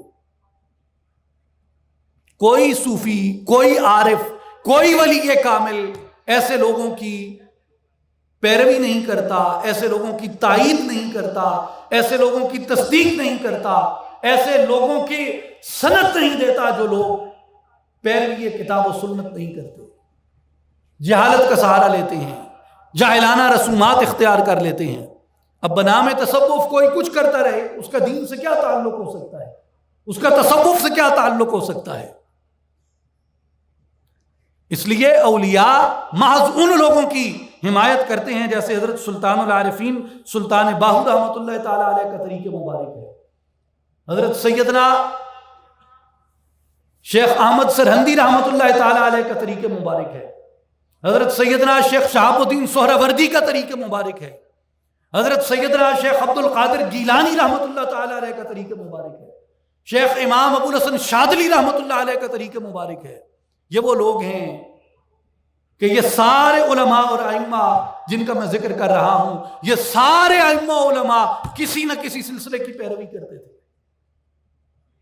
آگے سنیں فقہ حنبلی کے اور موجودہ سلفی تحریک کے جو اکابر ائمہ میں شمار کیے جاتے ہیں، حضرت امام ابن قیم علیہ الرحمہ زاد المعاد کے اندر آپ فرماتے ہیں فضل فی فقہ ہذہ القصہ، فصل فی فقہ ہذہ القصہ، فصل اس قصے کی فقاہت کے بارے میں. ومنہا وقوع کرامات الاولیاء، اور اس میں سے ایک اولیاء اللہ کی کرامت کا واقع ہونا ہے. وَأَنَّهَا إِنَّمَا تَكُونُ لِحَاجَةٍ فِي الدِّينِ، اور بے شک وہ کرامات حاجت دین کے لیے ہوتی ہیں، او لِمَنْفَعَةٍ لِلْإِسْلَامِ وَالْمُسْلِمِينَ، یا اسلام کی منفعت کے لیے ہوتی ہیں یا مسلمانوں کے نفع کے لیے ہوتی ہیں. ان میں دونوں باتیں موجود ہوں گی، دین کی حجت بھی بنے گی اور مسلمانوں کا نفع بھی ان کے اندر ہوگا. فَهَذِهِ هِيَ الْأَحْوَالُ الرَّحْمَانِيَّةُ، بس یہ سارے احوال رحمانیہ ہیں، یعنی اسے وسوسہ نہیں کہا جا سکتا، اسے وسوسہ نہیں کہا جا سکتا، اسے استدراج نہیں کہا جا سکتا، اسے شیطانی عملیات کا عمل دخل نہیں کہا جا سکتا. فَهَذِهِ هِيَ الْأَحْوَالُ الرَّحْمَانِيَّةُ، یہ احوال رحمانیہ ہوتے ہیں جو اللہ تعالیٰ اپنی رحمت کے ذریعے ان کو عطا فرماتا ہے. سببها متابعۃ الرسول، اس کا سبب رسول اللہ صلی اللہ علیہ وآلہ وسلم کی اطاعت اور پیروی ہے. وَنَتِیجَتُهَا اظہار الحق وکسر الباطل، ان کرامات کے ظاہر کرنے کا مقصد یہ ہوتا ہے کہ حق ظاہر ہو جائے اور باطل ٹوٹ جائے. والاحوال الشیطانیۃ ضدها سببا ونتیجۃ، اور جو شیطانی احوال یا استدراج ہے وہ اپنے نتائج کے اندر بھی اور اسباب کے اندر بھی اس کی ضد ہوتا ہے. یعنی اس کے اسباب کیا ہوں گے؟ اس کے اسباب میں پیروی سنت نہیں ہوگی، اور اس کا نتیجہ کیا ہوگا؟ اس کے نتیجے میں حق کمزور ہوگا، باطل ٹوٹنے کی بجائے باطل مضبوط ہوگا. اس لیے استدراج کی حمایت نہیں کرتے، یہ اولیاء برحق کی کرامات برحق کا اثبات کرتے ہیں. امام طحاوی، ابو جعفر الطحاوی رحمۃ اللہ تعالی علیہ، جو عقیدے کے بہت بڑے امام ہیں، امام طحاوی فرماتے ہیں العقیدۃ الطحاویہ میں وَنُؤْمِنُ بِمَا جَاءَ مِنْ كَرَامَاتِهِمْ، اور ہم ایمان رکھتے ہیں، وَنُؤْمِنُ، ہم ایمان رکھتے ہیں بِمَا جَاءَ مِنْ كَرَامَاتِهِمْ، جو اولیاء اللہ کی کرامات کے بارے میں جو وارد ہوا، وہ صح عن استقامتهم روایاتهم، اور ذکر آمیوں کے ذریعے جن کی صحت ثابت ہے. یعنی آج اگر کوئی اولیاء اللہ کی روایت بیان کرتا ہے تو اسے سب سے پہلی بات یہ پوچھیں کہ اس کی سند کیا ہے. جتنی اولیاء اللہ کی کرامات ہیں، جتنے لوگوں نے بیان کی ہیں، آپ سیدنا شیخ عبد القادر جیلانی رحمۃ اللہ تعالی علیہ کی کرامات کے بارے میں مختلف کتب پڑھیں جو بڑے بڑے ائمہ نے لکھی ہیں. وہ بالاسناد لکھتے ہیں کہ فلاں فلاں فلاں فلاں محدث نے فلاں محدث سے فلاں محدث نے فلاں محدث سے فلاں محدث نے فلاں محدث سے روایت کیا کہ میں نے دیکھا شیخ عبد القادر جیلانی سے فلاں عمل سرزد ہوا. تو کرامت اپنی صحت روایت کے اوپر مبنی ہوتی ہے. شیخ ابن تیمیہ رحمۃ اللہ علیہ کا قول ہے، انہوں نے فرمایا کئی علماء کئی مشائخ کی کرامات کا رد کیا، کئی مشائخ کے احوال کا رد کیا، حتیٰ کہ شیخ ابن عربی رحمۃ اللہ علیہ جیسے جلیل القدر بزرگ پہ بھی امام ابن تیمیہ نے رد کیا. لیکن جب شیخ عبد القادر گیلانی رحمۃ اللہ علیہ کی کرامات کی بات آئی، شیخ ابن تیمیہ نے یہ لکھا کہ شیخ عبد القادر گیلانی کی کرامات اتنے تواتر سے پہنچی ہوئی ہیں اپنی سند کے اندر کہ ان کا انکار کرنا ممکن نہیں ہے. اس لیے میرے بھائی اور بزرگوں، امام طحاوی نے اصول بیان کیا کہ وہ کرامات جو ثقہ راویوں نے اولیاء اللہ کی کرامات بیان کی ہیں، ہم ان سب کرامات کی تائید و توثیق کرتے ہیں، ان کے اوپر ایمان لے کے آتے ہیں. یہ کوئی محدث نہیں کہہ رہا، مفسر نہیں کہہ رہا جو ادھر ادھر سے روایتیں اٹھا کے جنہوں نے تفسیریں لکھی ہوں یہ الزام لگائیں کہ یہ تعویل اشاری کرتا ہے، یہ اسرائیلیات بیان. یہ امام عقیدہ ہے ابو جعفر الطحاوی.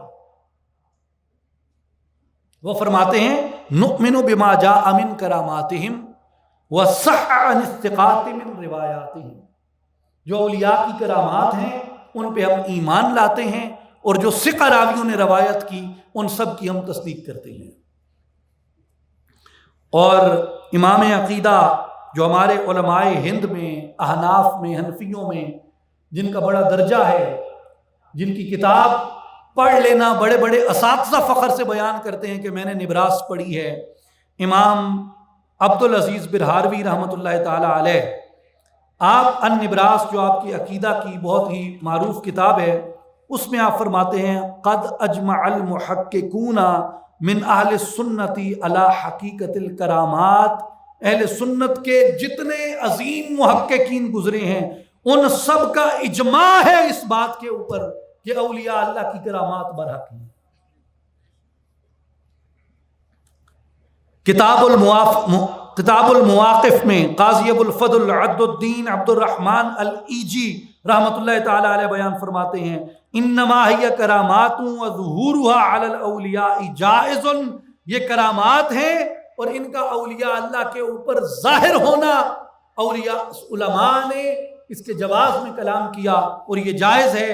اگر کوئی شخص اولیاء اللہ کی کرامات بیان کرتا ہے یا اس کو ظاہر کرتا ہے، اس میں کوئی ناجائز ہونے والی یا تمسخر اڑانے والی بات نہیں ہے، یہ تمہاری عقل کا نقص ہے کہ اگر تم اسے سمجھ نہیں سکتے۔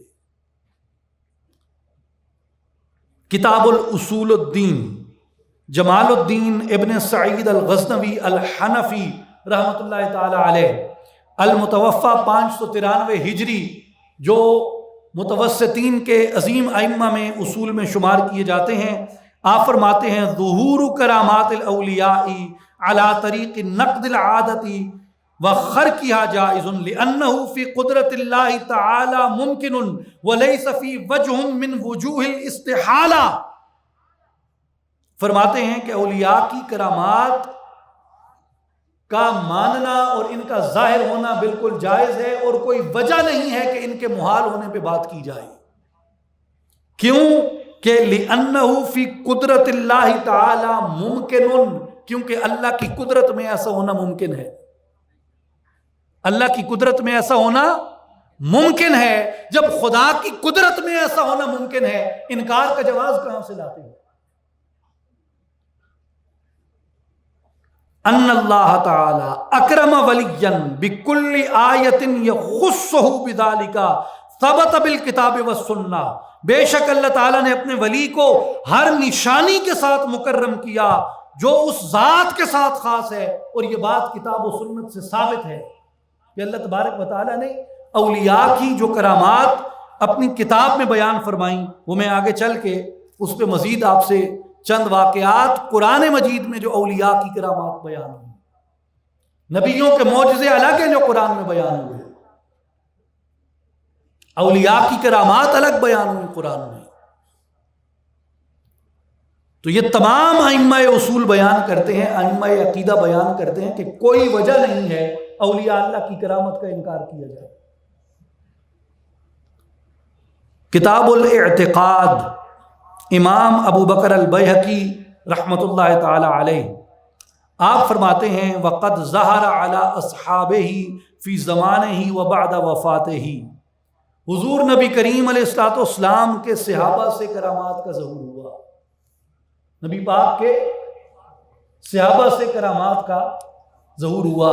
یہ سارے پڑھتے ہیں، بخاری بھی پڑھتے ہیں، مسلم بھی پڑھتے ہیں، ترمذی بھی پڑھتے ہیں، موطا امام مالک بھی پڑھتے ہیں، ابو داؤد پڑھتے ہیں، ابن ماجہ پڑھتے ہیں، یہ ساری کتابیں صحابہ کی کرامات سے بھری ہوئی ہیں۔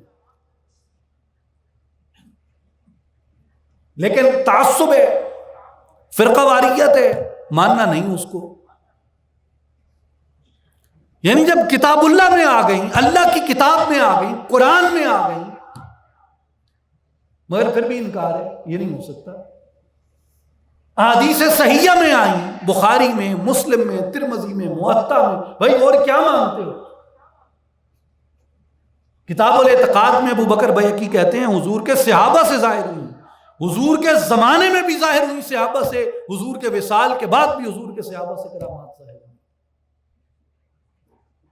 ثم علی الصالحین من امتہ، حضور کی امت کے صالحین سے کرامات کا ظہور ہوا، ما یوجب اعتقادا جواز ہی، اس لیے ان کے ممکن ہونے کے اعتقاد کو واجب کرتی ہیں کہ ہر مومن پر یہ واجب ہے کہ اولیاء اللہ کی کرامات کے اس بات کو اپنے اوپر واجب سمجھے۔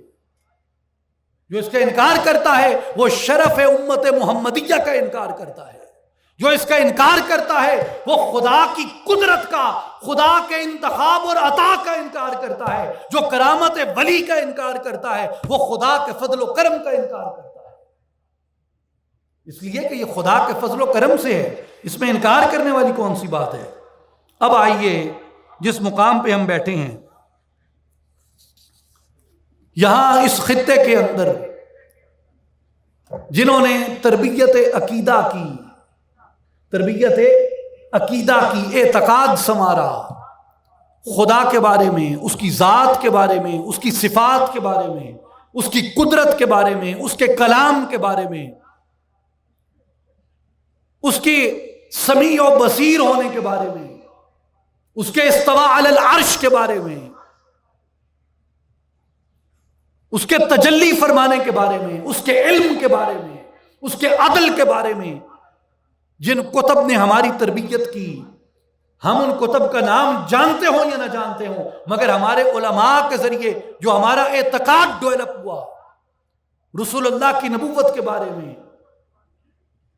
وحی کے بارے میں، کتاب کے بارے میں، حضور کی سنت کے بارے میں، حضور کی شریعت کے بارے میں، حضور کے صحابہ کے بارے میں، خلافت کے بارے میں، عمومت کے بارے میں، ولایت کے بارے میں، حدیث کے بارے میں، اصول کے بارے میں، عبادات کے بارے میں، معاملات کے بارے میں، اعتقادیات کے بارے میں، سب سے عظیم کتاب جس نے پاک و ہند کے پورے خطے میں صدیوں سے مسلمانوں کی تربیت کی ہے، وہ مشہور ترین کتاب ایک چھوٹا سا رسالہ ہے حضرت امام عمر النصفی رحمۃ اللہ علیہ کا، جس کا نام ہے عقیدہ النصفیہ، عقیدہ النصفیہ، جس کی شرح لکھی امام سعد الدین تفتزانی رحمۃ اللہ علیہ نے۔ آپ کسی بھی عالم کے سامنے اس کا نام اٹھا لیں، تمام علماء اہل سنہ پاک و ہند کے متوسطین سے لے کے متاخرین تک اور آج کے اس زمانے تک جب علم اٹھ چکا، یہ کتاب بنیادی کتاب ہے عقائد کے بارے میں۔ یعنی جس عالم نے یہاں پہ نہیں، عرب میں، مصر میں، شام میں، عراق میں، جہاں جہاں احناف موجود ہیں، سمرقند کے اندر، بخارا میں، ترکی میں، جہاں کہیں دنیا بھر میں حنفی روایت کے مسلمان موجود ہیں، کسی عام سے عام ملا سے پوچھ لیں، عالم سے پوچھ لیں، وہ آپ کو بتائے گا۔ آپ اس سے پوچھیں عقیدے کی بنیادی کتاب کون سے پڑھتے ہو، وہ آپ کو بتائے گا عقیدہ نصفیہ۔ عقیدہ نصفیہ کس کی شرح سے پڑھتے ہو، وہ آپ کو بتائے گا سعد الدین تفتزانی کی شرح سے پڑھتے ہیں، جن سے ہمارے اعتقاد کی عمارت کھڑی ہے، جس پہ جس اصول کو پڑھ کے ہم اس کی صفات کے بارے میں جانتے ہیں، اس کی ذات کے بارے میں، اس کے عدل، اس کی قدرت، اس کے علم کے بارے میں، اس کے سمیع و بصیر ہونے کے بارے میں جانتے ہیں، وحی کے بارے میں جانتے ہیں، کتاب کے بارے میں جانتے ہیں، ملائکہ کی کیفیت کے بارے میں جانتے ہیں، نبوت کے بارے میں، ضرورت نبوت کے بارے میں، اعتقاد فی النبوت کے بارے میں جانتے ہیں، وہ سب سے عظیم اور اجل کتاب ہمارے درمیان، ہمارے طبقہ کے درمیان کون سی ہے؟ عقیدہ نصفیہ۔ اور یہ جو ہندوستان میں صدی ڈیڑھ صدی پہلے تنازع شروع ہوا، یہ ان سے صدیوں پہلے کی کتاب ہے، اور یہ دونوں اس کتاب پہ متفق ہے۔ جو حنفی آپس میں جھگڑتے ہیں، یہ دونوں اسے اپنے عقیدے میں اصول کے طور پہ لیتے ہیں۔ شرح عقائد نصفیہ امام تفتزانی کی، اس سے میں وضاحت کروں گا اس کی، کیونکہ بہت سی شروحات لکھی گئی ہیں۔ مستند ترین شرح جو مدارس میں پڑھائی جاتی ہے وہ شرح تفتزانی ہے۔ متن میں فرماتے ہیں، اولیاء اللہ کے بارے میں جب کلام کیا امام عمر النصفی نے، اولیاء اللہ کے بارے میں کلام کا آغاز کرتے ہوئے امام عمر النصفی نے فرمایا، اصول کی بات کی، کرامات الاولیاء حق۔ پہلی بات انہوں نے یہی کی کہ اولیاء اللہ کی کرامات برحق ہیں، اولیاء اللہ کی کرامات برحق ہیں۔ وَكَرَامَتُهُ، یہ تفتزانی کی شرح میں پڑھ رہا ہوں اب، امام سعد الدین تفتزانی کی۔ وَكَرَامَتُهُ ظُهُورُ أَمْرٍ خَارِقٍ لِلْعَادَةِ مِنْ قِبَلِهِ غَيْرُ مُقَارِنٍ لِلدَّعْوَى النُّبُوَّةِ، اور ولی کی کرامت اس کی طرف سے خارق عادت کا کام واقع ہونا جو دعوی نبوت کے ساتھ ملا ہوا نہ ہو۔ یعنی اگر کوئی ایسا جاہل و گمراہ ہے جیسا فتنہ قادیانیہ میں ہوا کہ انہوں نے اپنے دعوی ولایت کو دعوی نبوت کے ساتھ متصل کیا، انہوں نے کہا ہم رد کرتے ہیں ایسی کرامات کا، اور یہ صریحاً کفر ہیں، لیکن ایسی کرامت اور ایسا ولی جو مطابعت پیمبر میں برحق ہو، اس کی کرامات برحق ہوتی ہیں۔ وَالدَّلِيلُ عَلَى حَقِيقَةِ الْكَرَامَةِ، اور اولیاء کی کرامات کی حقیقت کے اوپر جو دلیل ہے وہ کیا ہے؟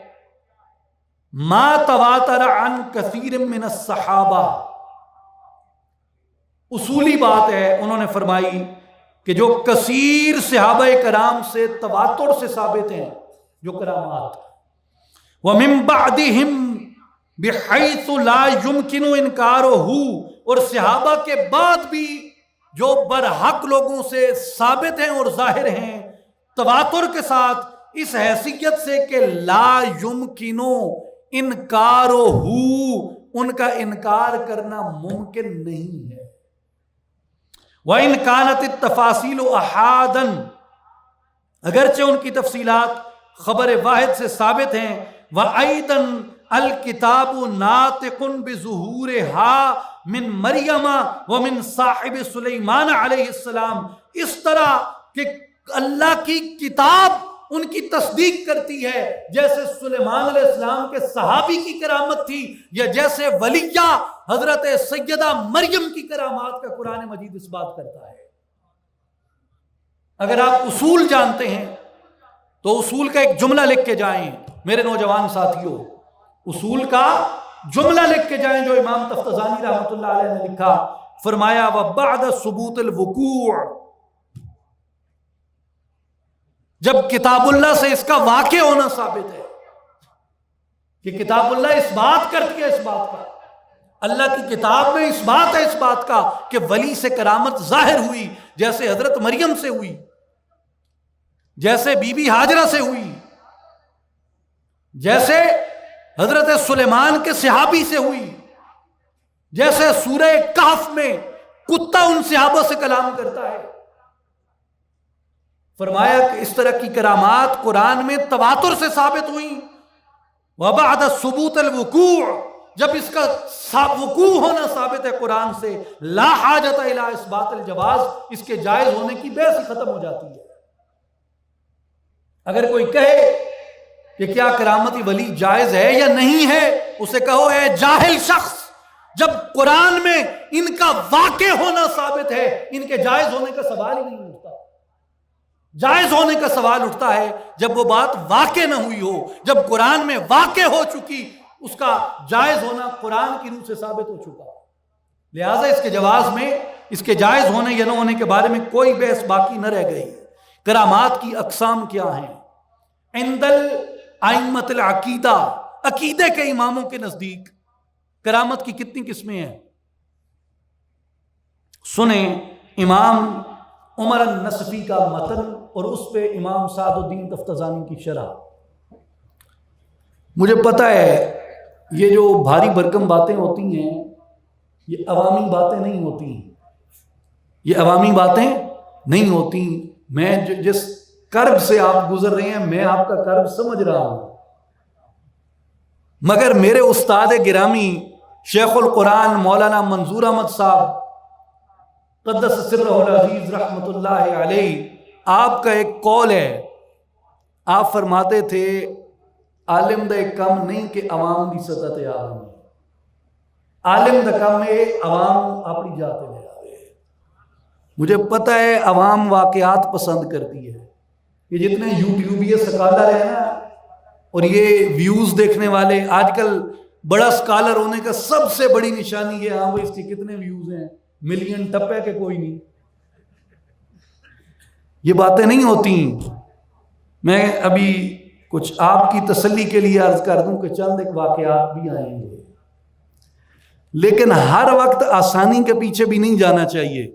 آسانیوں میں پڑھ پڑھ کے بندہ اصول سے ہٹ جاتا ہے، ادھر سے واقعہ سنا ادھر سے واقعہ سنا، علم سیکھیں، مسئلہ سیکھیں۔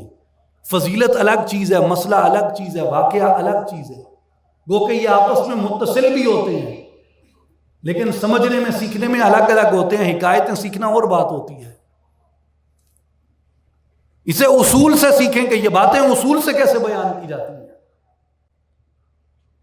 اصول یہ باتیں کیسے سمجھاتا ہے، ائمہ اصول نے ان باتوں کی کس طرح وضاحت کی ہے، عقیدے میں یہ باتیں کیا حیثیت رکھتی ہیں۔ تو یہ جتنی بحث ہو رہی ہے یہ عقیدے سے، اصول سے بے خبری کی وجہ سے ہے، یہ علم کی وجہ سے نہیں ہے کہ بھئی اب علم ترقی کر گیا اور کرامت جو ہے یہ سائنسی طور پہ ثابت نہیں ہوتی. سائنس خود کہاں سے ثابت ہوتی ہے؟ سائنس کا یہ اصول نہیں ہے کہ وہ عقیدے کو ڈٹرمن کرے. اگر سائنس کبھی کسی عقیدے کو ڈٹرمن کرتی ہے، سائنس خود اپنے پرنسپل کے خلاف جاتی ہے. Science is nothing to do with believe. اگر سائنس ڈٹرمن کرے کہ عقیدے کو، تو سائنس اپنی نیچر آف جاب سے بھی ہٹ رہی ہے اور اپنے بیسک پرنسپل سے بھی ہٹ رہی ہے. یہ سائنس کا کام نہیں ہے عقیدہ ڈٹرمن کرنا. اور آج کل میٹرک کر لی، ایف اے کر لی، ایف ایس سی کر لی، سائنس پڑھ لی. وہ اکبر الہ آبادی نے کہا تھا ہم ایسی کل کتابیں قابل ضبطی سمجھتے ہیں، ہم ایسی کل کتابیں قابل ضبطی سمجھتے ہیں کہ جن کو پڑھ کے بچے باپ کو خبطی سمجھتے ہیں. نہیں جی، آپ کہتے ہیں جی میں نئی نسل کا بندہ ہوں اور میں تو یہ نہیں سنتا اور نہیں مانتا. بھائی کیا نئی نسل والوں کے لیے کوئی نئی کتاب اترے گی؟ اصول تو وہی ہے، اصول تو وہی ہے. آپ اگر وہ انگریزی میں ایک فریز استعمال ہوتی ہے ری انوینٹنگ دا ویل. پہیہ ایجاد ہو چکا، اسے بارے دیگر ایجاد کریں گے. اصول وضع کیے جا چکے.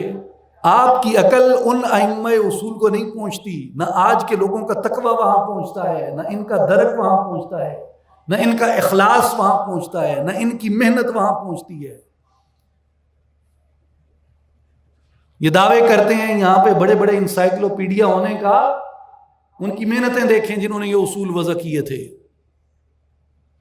ان کی دیانت پہ، ان کی صداقت پہ، ان کے اخلاص پہ، ان کی محنت پہ، ان کی گرد کو بھی آج کے لوگ نہیں پہنچ سکتے. اس لیے بڑے بڑے ذہین لوگ اٹھے جنہوں نے ٹریڈیشن سے ٹکراؤ لیا، روایت سے ٹکراؤ لیا. روایت اپنی حفاظت خود کر رہی ہے. آج تک علماء روایت کی حفاظت نہیں کر پائے. روایت خود اپنی حفاظت کر رہی ہے. اس کی وجہ کیا ہے؟ اس کی وجہ یہ نہیں ہے کہ روایت کسی اور مخلوق نے بنائی تھی. روایت بھی ہمارے جیسے انسان تھے وہ جنہوں نے بنائی تھی، مگر اپنی عقل سلیم میں، اپنے قلب مخلص میں وہ ہم سے بہت اعلیٰ و افضل تھے. بڑے بڑے ذہین سر سید جیسے لوگ اٹھے. اب میں ان کے بعد اور معاصر بہت لوگ ہیں جن کا نام لے سکتا ہوں جو روایت کے برخلاف کھڑے ہیں. ان کی اپنی زندگیوں میں ان کے اپنے بنائے ہوئے اصول ریزہ ریزہ ہو رہے ہیں. آج ایک بات کہتے ہیں، کل دوسری بات کہتے ہیں. کسی نے کہا جی وہ فلاں صاحب کی کتاب پڑھی ہے.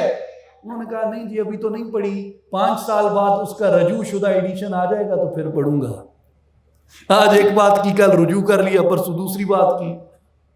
تو روایت سے آپ جو روایت استوار ہو چکی ہے، یہ نہیں کہ اس سے مقابل کوئی بات نہیں کی جا سکتی یا اس پہ کوئی حجت قائم نہیں کی جا سکتی ہے، بحث کی جا سکتی ہے، لیکن اس کے لیے اتنا علم چاہیے، اتنا درک چاہیے، اتنا اخلاص چاہیے جو آج مفقود ہے. اور یہ وہ اصول ہیں جو ائمہ کرام نے صدیوں اس پہ محنتیں کی، مشقتیں کی، اسفار کیے، مشاہدات کیے، اور پھر ان اصولوں کو وضع کیا. ان اصولوں میں انہوں نے کرامات کی مثالیں بیان کی کہ کرامت کی قسمیں کتنی ہیں. کرامت کی قسمیں کتنی ہیں. کرامت کی پہلی قسم امام عمر النصفی کے بقول، جو عقیدہ کے ہمارے سب سے بڑے امام ہیں، جن کا ٹیکسٹ پڑھ کے، جن کا بنیادی رسالہ پڑھ کے مدرسے میں مولوی عقیدہ سیکھتا ہے. یعنی جس نے عقیدہ نصفیہ نہیں پڑھا وہ مولوی نہیں ہے. حافظ ہوگا، قاری ہوگا، وہ 12 تقریریں، نورانی تقریریں، عرفانی تقریریں پڑھ کے تقریر شقریر جاڑ لیتا ہوگا، عالم نہیں ہے. عالم وہ ہے جس نے عقیدہ و اصول پڑھا ہے. تو یہ امام نصفی بنیادی عقیدے کا ٹیکسٹ ہے ان کا رسالہ. امام نصفی رحمۃ اللہ علیہ عقیدے کی اقسام، کرامت کی اقسام بیان کرتے ہیں. پہلی قسم سنیں، پھر اس پہ واقعہ بھی سنیں، آپ خوش ہوں گے. من قطع المسافت البعیدۃ فی المدت القلیلہ. کرامت کی پہلی قسم، قلیل مدت میں لمبا فاصلہ طے کر لینا، قلیل مدت میں لمبا فاصلہ طے کر لینا۔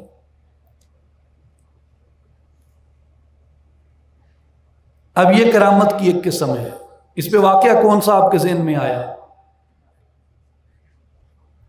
اس پہ واقعہ امام تفتزانی اس کی شرح میں فرماتے ہیں کہ اتیانی صاحبی سلیمانہ وہو آصف بن برقیہ علی الاشہری بعرش بلقیس قبل ارتداد الطرف مع بعد المسافہ۔ فرماتے ہیں اس پہ پہلا واقعہ جو حجت ہے وہ قرآن مجید میں جو حضرت آصف بن برقیہ کا واقعہ ہے، مدت کتنی لگی؟ کتنی مدت لگی؟ پلک جھپکنے میں، پلک جھپکی، مسافت طے کر کے، وزن اٹھا کے، عرش لا کے، وہ عرش یعنی اس کا تخت لا کے سلیمان علیہ السلام کے پاس رکھ دیا۔ اس لیے کرامت کی پہلی قسم کیا ہے؟ فرمایا کہ قلیل مدت میں طویل مسافت طے کر لینا۔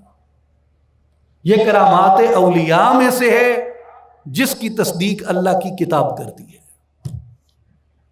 لہذا اس کا انکار نہیں کیا جا سکتا۔ اس واقعے پہ تفصیلی بات ہو چکی، آگے آئیں۔ کرامت کی دوسری قسم کون سی ہے؟ کرامت کی دوسری قسم کون سی ہے؟ اب میرے جو ساتھی عرصے دراز سے ناچیز سے واقفیت رکھتے ہیں تھوڑی بہت، مجھے پتہ ہے وہ سارے حیران بھی بیٹھے ہوں گے، ان میں کچھ پریشان بیٹھے ہوں گے اور ان میں کچھ پشیمان بیٹھے ہوں گے کہ بھائی یہاں تو ہمیشہ بات ہوتی تھی استقامت کی، کہ کرامت کوئی چیز نہیں، مقامت کوئی چیز نہیں، استقامت اصل چیز ہے۔ ایسا ہی ہے نا؟ یہ اصول اپنی جگہ قائم ہے کہ استقامت اصل ہے، استقامت اصل ہے، مگر اس کا یہ مطلب نہیں کہ کرامت کا ابطال کیا جائے اور جو حال یہ واویلا شروع کر دیں کہ کرامت کچھ نہیں، کرامت کچھ نہیں، کرامت کچھ نہیں، اور تسخیر اڑائی جائے اکابر اولیاء اللہ کی، جن کی ولایت پہ، جن کی کرامت پہ پوری امت کا اجماع ہے، یعنی بشمول سیدنا حضرت امام ابن تیمیہ رحمۃ اللہ تعالی علیہ کے، ان کے بارے میں لوگ آج کل اس جہالت کا شکار ہیں، مذاق اڑانا، تمسخر اڑانا، اسے لائٹ لینا، تو یہ دین کے اصول میں ہیں یہ باتیں۔ تو یہ درست ہے کہ اصلاحی جماعت کبھی کرامت کی تبلیغ نہیں کرتی، یہ استقامت کی تبلیغ کرتی ہے۔ ہمارے مرشد کریم نے ہماری تربیت استقامت کے منہج پہ کی ہے، کرامت کے منہج پہ نہیں کی۔ ہم اپنے شیخ کے ارادت مند اور اپنے شیخ کے مطیع اور اپنے شیخ کے محب اس کی استقامت کی وجہ سے ہیں، کرامت کی وجہ سے نہیں ہے۔ لیکن اس کا یہ مطلب نہیں ہے کہ اس سے کبھی کرامت سرزد نہیں ہوئی۔ کرامات ہوتی ہے سرزد، مگر ہم اسے عوامی حجت کے لیے پیش نہیں کرتے، عوام کی حجت کے لیے استقامت ہے۔ محفوظ ترین راستہ کرامت نہیں، محفوظ ترین راستہ استقامت ہے، مگر اس کے باوجود بھی کرامت اپنی جگہ اپنی ایک حقیقت رکھتی ہے۔ کرامت کی دوسری قسم وَظُهُورُ الطَّعَامِ وَالشَّرَابِ وَاللِّبَاسِ عِنْدَ الْحَاجَةِ، کہ جب ضرورت پڑے، ضرورت کے وقت کھاون دی شیئیں آپے آ ونجن، پیون دی شیئیں آپے آ ونجن، پاون واسطے لباسی آپے آ ونجن۔ یہ کون بیان کر رہا ہے؟ امام عقیدہ امام عمر النصفی رحمۃ اللہ تعالی علیہ، کہ یہ کرامت کی دوسری قسم ہے۔ وَظُهُورُ یعنی ظاہر ہونا، الطعام کھانے کا، والشرابی پینے کا، واللباسی لباس کا، عند الحاجۃ جس وقت ضرورت پڑے، ظاہر ہونا کھانے پینے اور لباس کا ضرورت کے وقت۔ اب اس پہ امام سعد الدین تفتزانی اس کی شرح میں کہتے ہیں کما فی حق مریم، جیسا کہ قرآن مجید میں حضرت مریم سلام اللہ علیہ کا واقعہ بیان ہوا۔ انہیں گل ہو رہی، سمجھ لو میرے دوستوں اور بھائیوں، حضرت بی بی مریم نبی یا ولی کیونکہ عورتیں کوئی نبی نہیں آیا، لہذا بی بی مریم پاک اللہ دی نیک بندی تے اللہ دی ولیہ نبیہ نہیں، لہذا کرامت جڑی حضرت بی بی مریم پاک دی بیان ہوئی ہے وہ نبی دے معجزے دے طور تے بیان نہیں ہوئی، وہ ولیہ دی کرامت دے طور تے بیان ہوئی ہے۔ گل سمجھ آئی؟ ولیہ دے نام تے قرآن وچ پوری سورت ہے، ولیہ دے نام تے قرآن وچ پوری سورت ہے، تے قرآن وچ بی بی مریم پاک دیاں کئی کرامتاں ہیں جنہاں وچوں میں دو بیان کرے ساں۔ امام تفتزانی فرماتے ہیں کما فی حق مریم، جیسا کہ قرآن میں حضرت مریم کے لیے بیان ہوا، فَإِنَّهُ كُلَّمَا دَخَلَ عَلَيْهَا زَكَرِيَّا الْمِحْرَابَ وَجَدَ عِندَهَا رِزْقًا۔ زکریا علیہ السلام حضرت مریم کے حجرے میں آئے، محراب کے پاس، دیکھا بے موسمی چیزیں کھانے کی پڑی ہیں۔ بھائی ہوں کدائیں اکتوبر انور لٹور لبد ہے، نہیں لبدا نا۔ حضرت زکریا علیہ السلام آئے حضرت بی بی مریم پاک کے کمرے میں، دیکھا بے موسمہ تازہ پھل پڑا ہے، حیران ہو گئے۔ قال یا مریم انا لکی ھذا، مریم یہ کیا پڑا ہوئے، یہ تو اس موسم کا پھل نہیں ہے، یہ چیزیں کہاں سے آ گئیں تیرے پاس؟ قالت ہوا من عند اللہ، بی بی مریم کہتی ہیں یہ مجھے میرے اللہ نے عطا فرمائی، یہ مجھے میرے اللہ نے عطا فرمائی ہیں۔ آگے سنیں دوسری کرامت حضرت مریم کی، یہ کرامت جو حضرت مریم کی قرآن مجید نے بیان فرمائی ہے، یہ آل عمران آیت نمبر 37۔ آگے سنیں سورہ مریم آیت نمبر 25۔ ویسے پوری اس سورہ مریم پہ اگر کبھی مالک زندگی اور موقع عطا فرمائے تو سورہ مریم میں حضرت مریم سلام اللہ علیہ کی کرامات کا بعض علماء نے شمار کیا۔ ملک کا کلام کرنا بھی ایک کرامت ہے، یعنی فرشتے نے آ کے کلام کیا حضرت مریم سلام اللہ علیہ سے، یہ بھی حضرت مریم کی کرامات میں داخل ہے۔ اس طرح اور بھی کئی چیزیں ہیں جو حضرت مریم سلام اللہ علیہ کی کرامات میں داخل ہیں۔ ان میں سے ایک کرامت کیا ہے؟ وَهُزِّي إِلَيْكِ بِجِذْعِ النَّخْلَةِ تُسَاقِطْ عَلَيْكِ رُطَبًا جَنِيًّا، اور کھجور کے تنے کو اپنی طرف ہلاؤ، تم پہ پکی ہوئی کھجوریں گرنے لگیں گی۔ حضرت مریم نے کھجور کے تنے کو اپنی طرف کھینچا، اب کھجور اونچی ہوتی ہے، وہ نیچے بیٹھی ہیں، تنے کو کھینچا، اب کمزور نہیں عورت ہے، درد ذہ میں مبتلا ہے، بچہ پیدا کیا ہے یا پیدا کر رہی ہیں، ہاتھ میں سکت نہیں ہے، جسم میں طاقت نہیں ہے، اور جسم نحیف ہو گیا، نحافت کی وجہ سے خوراک طلب کی تو کہا کھجور کے تنے کو ہلاؤ۔ اب ایک نحیف عورت درد ذہ میں مبتلا وہ کھجور کے تنے کو ہلاتی ہے تو اس کیڑے کھلا لیا اسے۔ بھئی ایک انسانی طبع سے اگر اسے سمجھیں، نیچر سے اسے سمجھیں تو نحافت ہے، کمزوری ہے، ضعف ہے، بیماری ہے، درد ہے، قوت نہیں ہے، مگر ہاتھ رکھا تنے پہ تو کیا ہوا؟ پکی ہوئی کھجوریں حضرت مریم پہ گرنے لگی۔ اور کئی علماء نے اس پہ کلام کیا، وَكَانَ ذَلِكَ فِي غَيْرِ أَوَانِ الرَّطْبِ، اور حضرت مریم سلام اللہ علیہ پہ جب وہ کھجوریں گریں وہ پکی ہوئی کھجوروں کا موسم نہیں تھا۔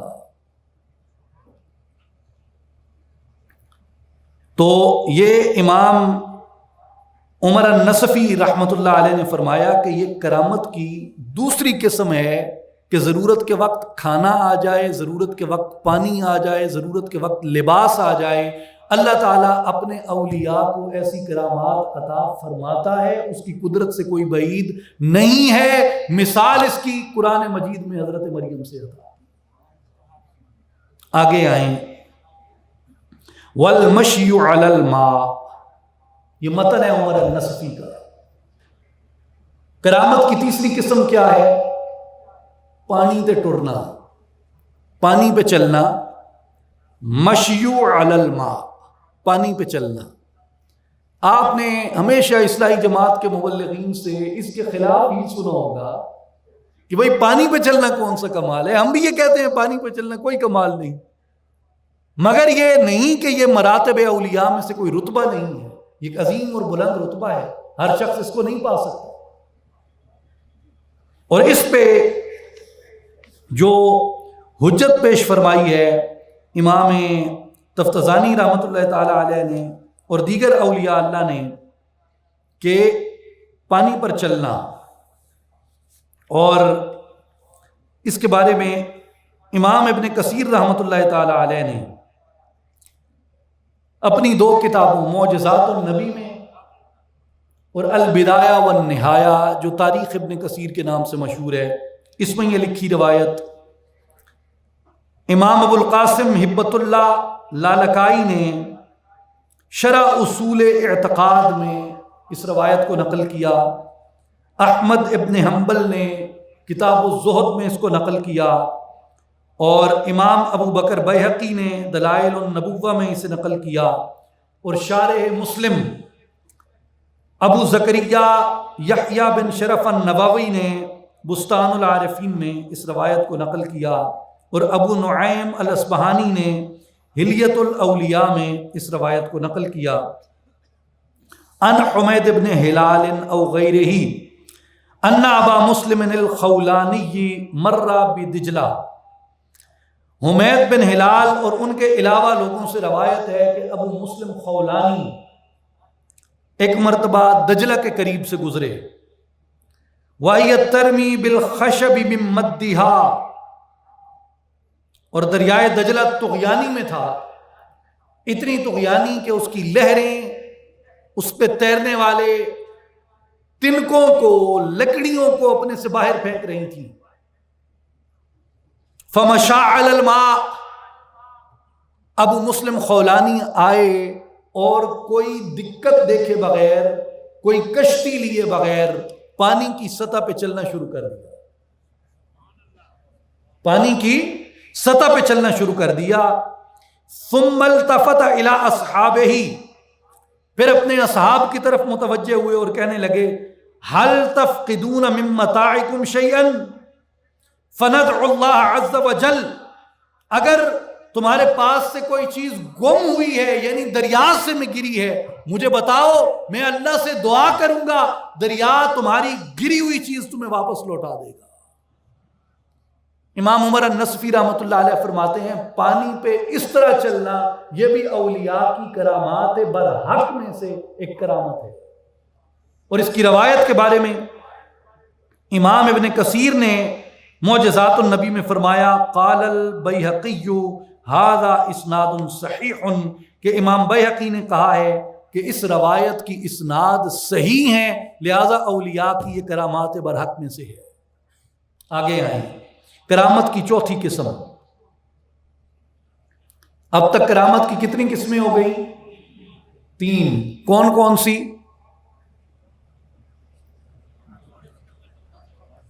جی بولیے، میں آپ نہیں پڑھی. کم وقت میں زیادہ فاصلہ طے کرنا، اور کرامت کی دوسری مثال ضرورت کے ٹائم پہ کھانے پینے اور لباس کی اشیاء کا ظاہر ہو جانا. کرامت کی تیسری قسم پانی پہ چلنا. امام عقیدہ کے نزدیک کرامت کی چوتھی قسم ہے وَالطَّيْرَانُ فِي الْهَوَىٰ، ہوا میں اڑنا. ہوا میں اڑنا یہ کرامت کی چوتھی قسم ہے. اس کے بارے میں بیان فرماتے ہیں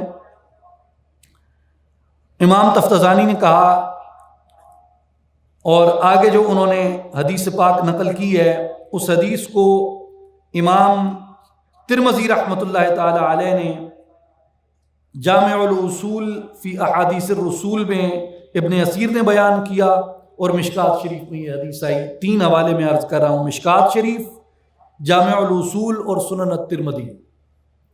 ان تینوں میں یہ حدیث پاک آئی ہے کہ کما نقل عن جعفر ابن ابی طالب و لقمان السرخسی وغیرہما، انہوں نے بیان کیا جیسا کہ جعفر بن ابی طالب رضی اللہ تعالی عنہ جو سیدنا امیر المؤمنین علی ابن ابی طالب رضی اللہ تعالی عنہ کے بھائی تھے، معرکہ موتہ میں شہید ہوئے، اور جن کے بارے میں رسول اللہ صلی اللہ علیہ وآلہ وسلم نے یہ ارشاد فرمایا، رأیت جعفر یطیر فی الجنت مع الملائکہ، حضرت جعفر طیار رضی اللہ تعالی عنہ کو فرشتوں نے جنت میں پروں کے ساتھ پرواز کرتے ہوئے دیکھا۔ اور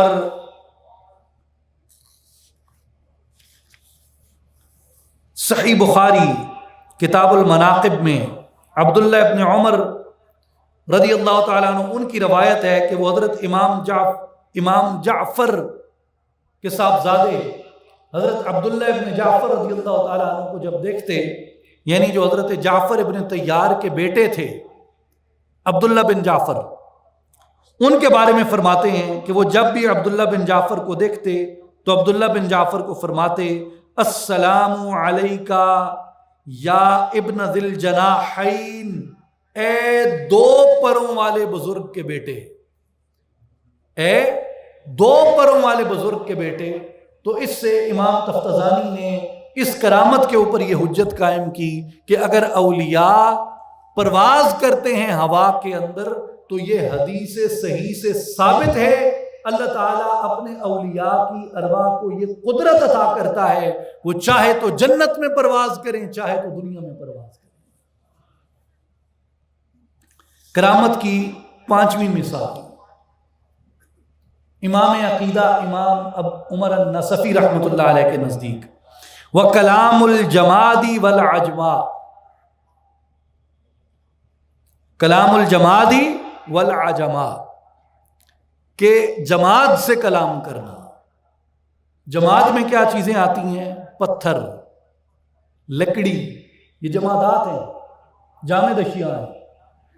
والعجما، اور جانوروں سے کلام کرنا۔ اس کے اوپر حدیث صحیح ہے صحیح بخاری میں، صحیح بخاری کتاب المناقب، صحابہ بیان فرماتے ہیں کہ ہم رسول اللہ صلی اللہ علیہ وآلہ وسلم کے ساتھ سفر میں تھے، ایک جگہ پہ پانی ختم ہو گیا، صحابہ حاضر ہوئے، یا رسول اللہ صلی اللہ علیہ وسلم پانی ختم ہو گیا ہے۔ حضور نے فرمایا چند گھونٹ پانی لے کے آؤ، جو بچ گیا ہے چند گھونٹ پانی لے کے آؤ۔ صحابہ گئے، تھوڑا سا پانی بچا ہوا تھا، وہ پانی لے آئے۔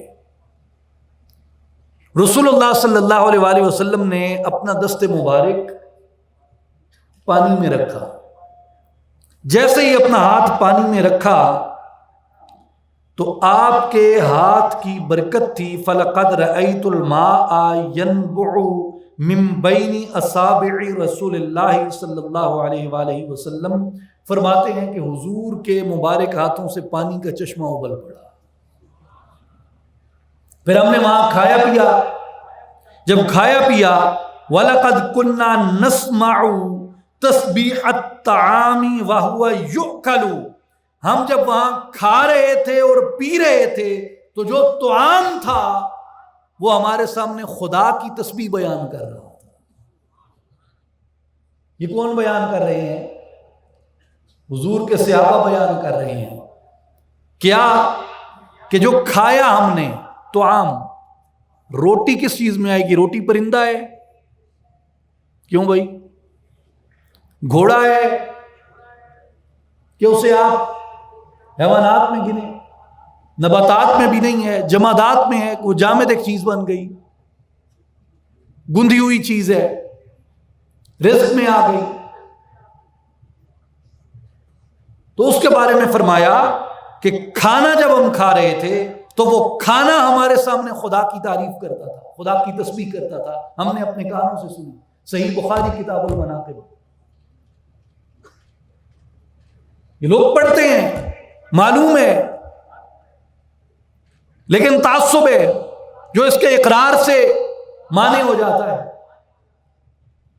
اس کے اقرار پہ نہیں آنے دیتا کہ صحابہ کو اللہ نے یہ کمال عطا کیا تھا متابعت پیمبر کے اندر کہ کھانا تسبیح کر رہا ہے وہ اپنے بشری کانوں سے سن رہے ہیں۔ تو اللہ تعالیٰ اولیاء کو یہ کرامت عطا کرتا ہے کہ وہ جمادات سے کلام کر سکیں، اس کا کلام سن سکیں۔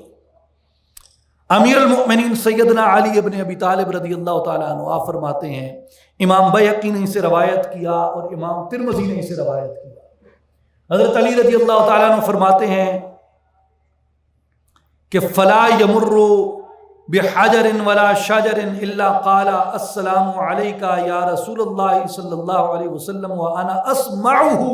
حضرت علی فرماتے ہیں ہم مکہ میں رسول اللہ صلی اللہ علیہ وسلم کے ساتھ سیر کے لیے گئے اور حضور علیہ السلام مکہ کے جس پتھر کے پاس سے گزرتے، جس درخت کے پاس سے گزرتے، وہ پتھر حضور کو دیکھ کے کہتا، وہ درخت حضور کو دیکھ کے کہتا السلام علیک یا رسول اللہ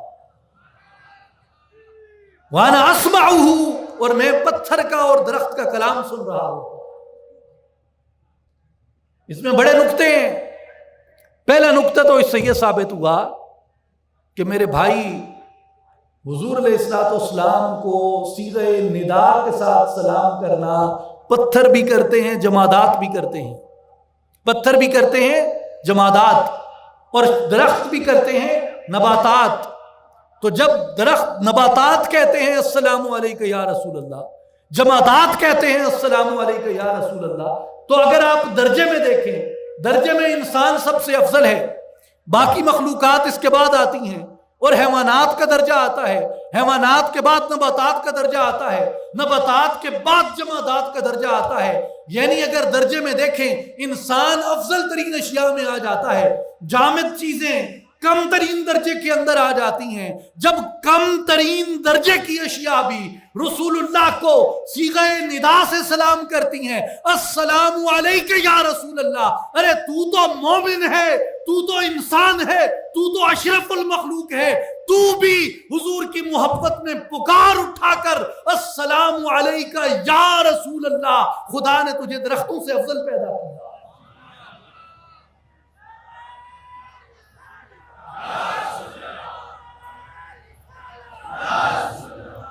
پہلا نقطہ یہ ہوا کہ حضور کو صیغہ ندا سے سلام کیا کریں، اس میں تحقیر نہیں، اس میں بندہ اپنے درجے میں ترقی کر جاتا ہے۔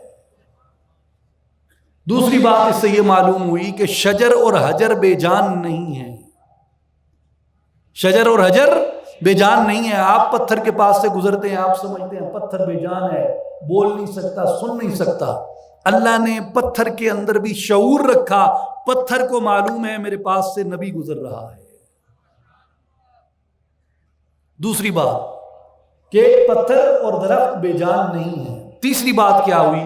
تیسری بات اس سے یہ معلوم ہوئی کہ مخلوقات کو اللہ نے، سنیں توجہ طلب بات ہے، چاہے درخت ہوں، چاہے پتھر ہوں، گو تھی، ہرنی تھی، چڑیا تھی، شیر تھا، اونٹ تھا، گدھے تھے، گھوڑے تھے، ان سب کو اللہ نے یہ ادراک عطا فرمایا تھا کہ یہ تاجدار کائنات جا رہا ہے۔ کہا شیخ سعدی نے کیسا درست، تو اصل وجود آمدی از نخست۔ رسول اللہ صلی اللہ علیہ وسلم کی حقیقت کا، حضور علیہ السلام کے مقام و مرتبے کا ادراک اللہ نے کل مخلوقات کو عطا کیا۔ مخلوق حضور کو جانتی تھی، یعنی درخت جانتے تھے رسول اللہ کو، پتھر جانتے تھے رسول اللہ کو، ہائے نہیں جان سکے تو انسان نہیں جان سکے۔ پتھر شعور رکھتے ہیں، درخت شعور رکھتے ہیں۔ گو آ گئی، بدو نے لا کے گو چھوڑی، اس نے کہا کہ یہ تیری گواہی دے دے میں تجھے نبی مان لوں گی۔ حضور نے گو کی طرف توجہ کی، گو نے کہا یہ اللہ کا نبی ہے۔ حدیث الدب مشہور حدیث ہے۔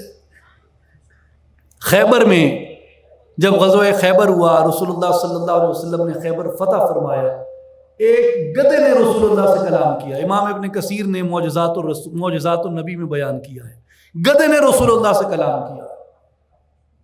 اس نے کہا یا رسول اللہ عرض ہے. فرمایا بتاؤ. کہتا ہے یا رسول اللہ میری نسل میں میرے اجداد میں 70 گدھے ایسے گزرے ہیں جن پہ مختلف انبیاء نے سواری کی. میری نسل میں 70 گدھے ایسے گزرے جن پہ کسی نہ کسی نبی نے سواری کی، اور یا رسول اللہ میں اپنی ان اجداد کی نسل میں آخری ہوں، میرے بعد میری اولاد نہیں ہے، اور یا رسول اللہ آپ کے بعد کوئی نبی نہیں ہے، آپ مجھے اپنی غلامی میں قبول کر لیں، مجھ پہ سواری فرمایا کریں، مجھ پہ سواری فرمایا کریں. اب گدھے کو بھی شعور ہے کہ یہ خاتم النبیین ہے. کیسے آج لوگ پیدا ہو گئے. ختم نبوت ایسی چیز تھی حضور کی کہ جانوروں کو، جسے آپ حقیر کہتے ہیں، نجس کہتے ہیں، نہ جانے کیا کیا، اس گدھے کو بھی ادراک ہے کہ یہ خاتم النبیین ہے. مخلوقات حضور کو جانتی تھی.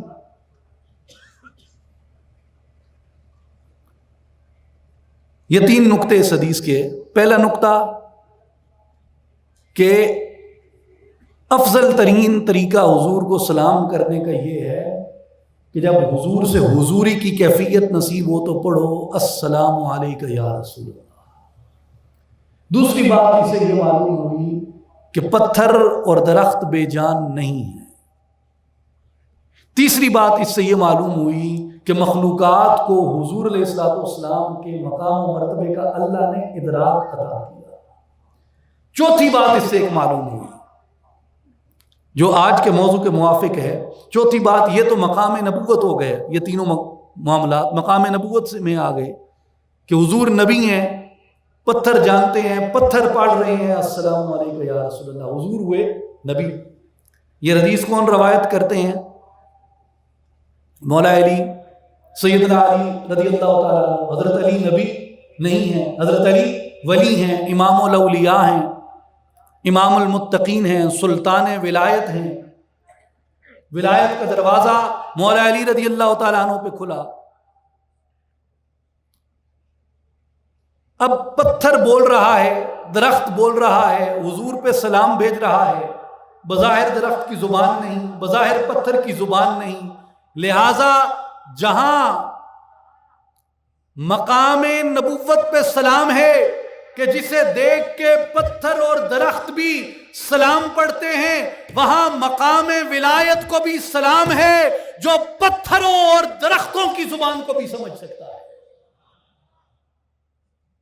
جو پتھروں اور درختوں کی، حجر و شجر کی زبان کو مولا علی کے گوش ولایت سمجھتے ہیں کہ یہ رسول اللہ پہ سلام پڑھ رہے ہیں. اس لیے امام نصفی رحمت اللہ تعالی علیہ نے یہ بیان فرمایا کہ کرامت کی 5ویں قسم یہ ہے کہ جمادات اور جانوروں کے ساتھ اولیاء اللہ کلام کر سکتے ہیں. جانور کا کلام کرنا صحیح بخاری، صحیح مسلم متفق علیہ حدیث ہے.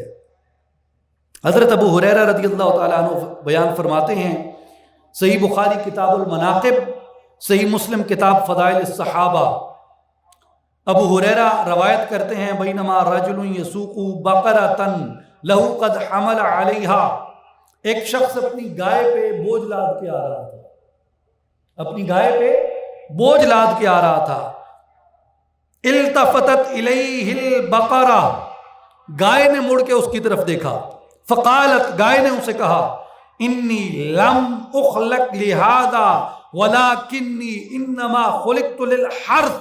اس گائے نے کہا، اے شخص، اللہ نے مجھے اس کام کے لیے پیدا نہیں کیا کہ میں تیرا لاد و بوجھ اٹھاؤں، اللہ نے مجھے تیری کھیتی باڑی کے لیے پیدا کیا ہے. فقال الناس سبحان اللہ تعجبا وفزعا، لوگوں نے تعجب کیا، لوگ خوف زدہ ہوئے صحابہ دیکھ کے کہ گائے نے کلام کیا ہے، اور انہوں نے کہا بقرۃ تکلموا، کیا گائے نے کلام کیا؟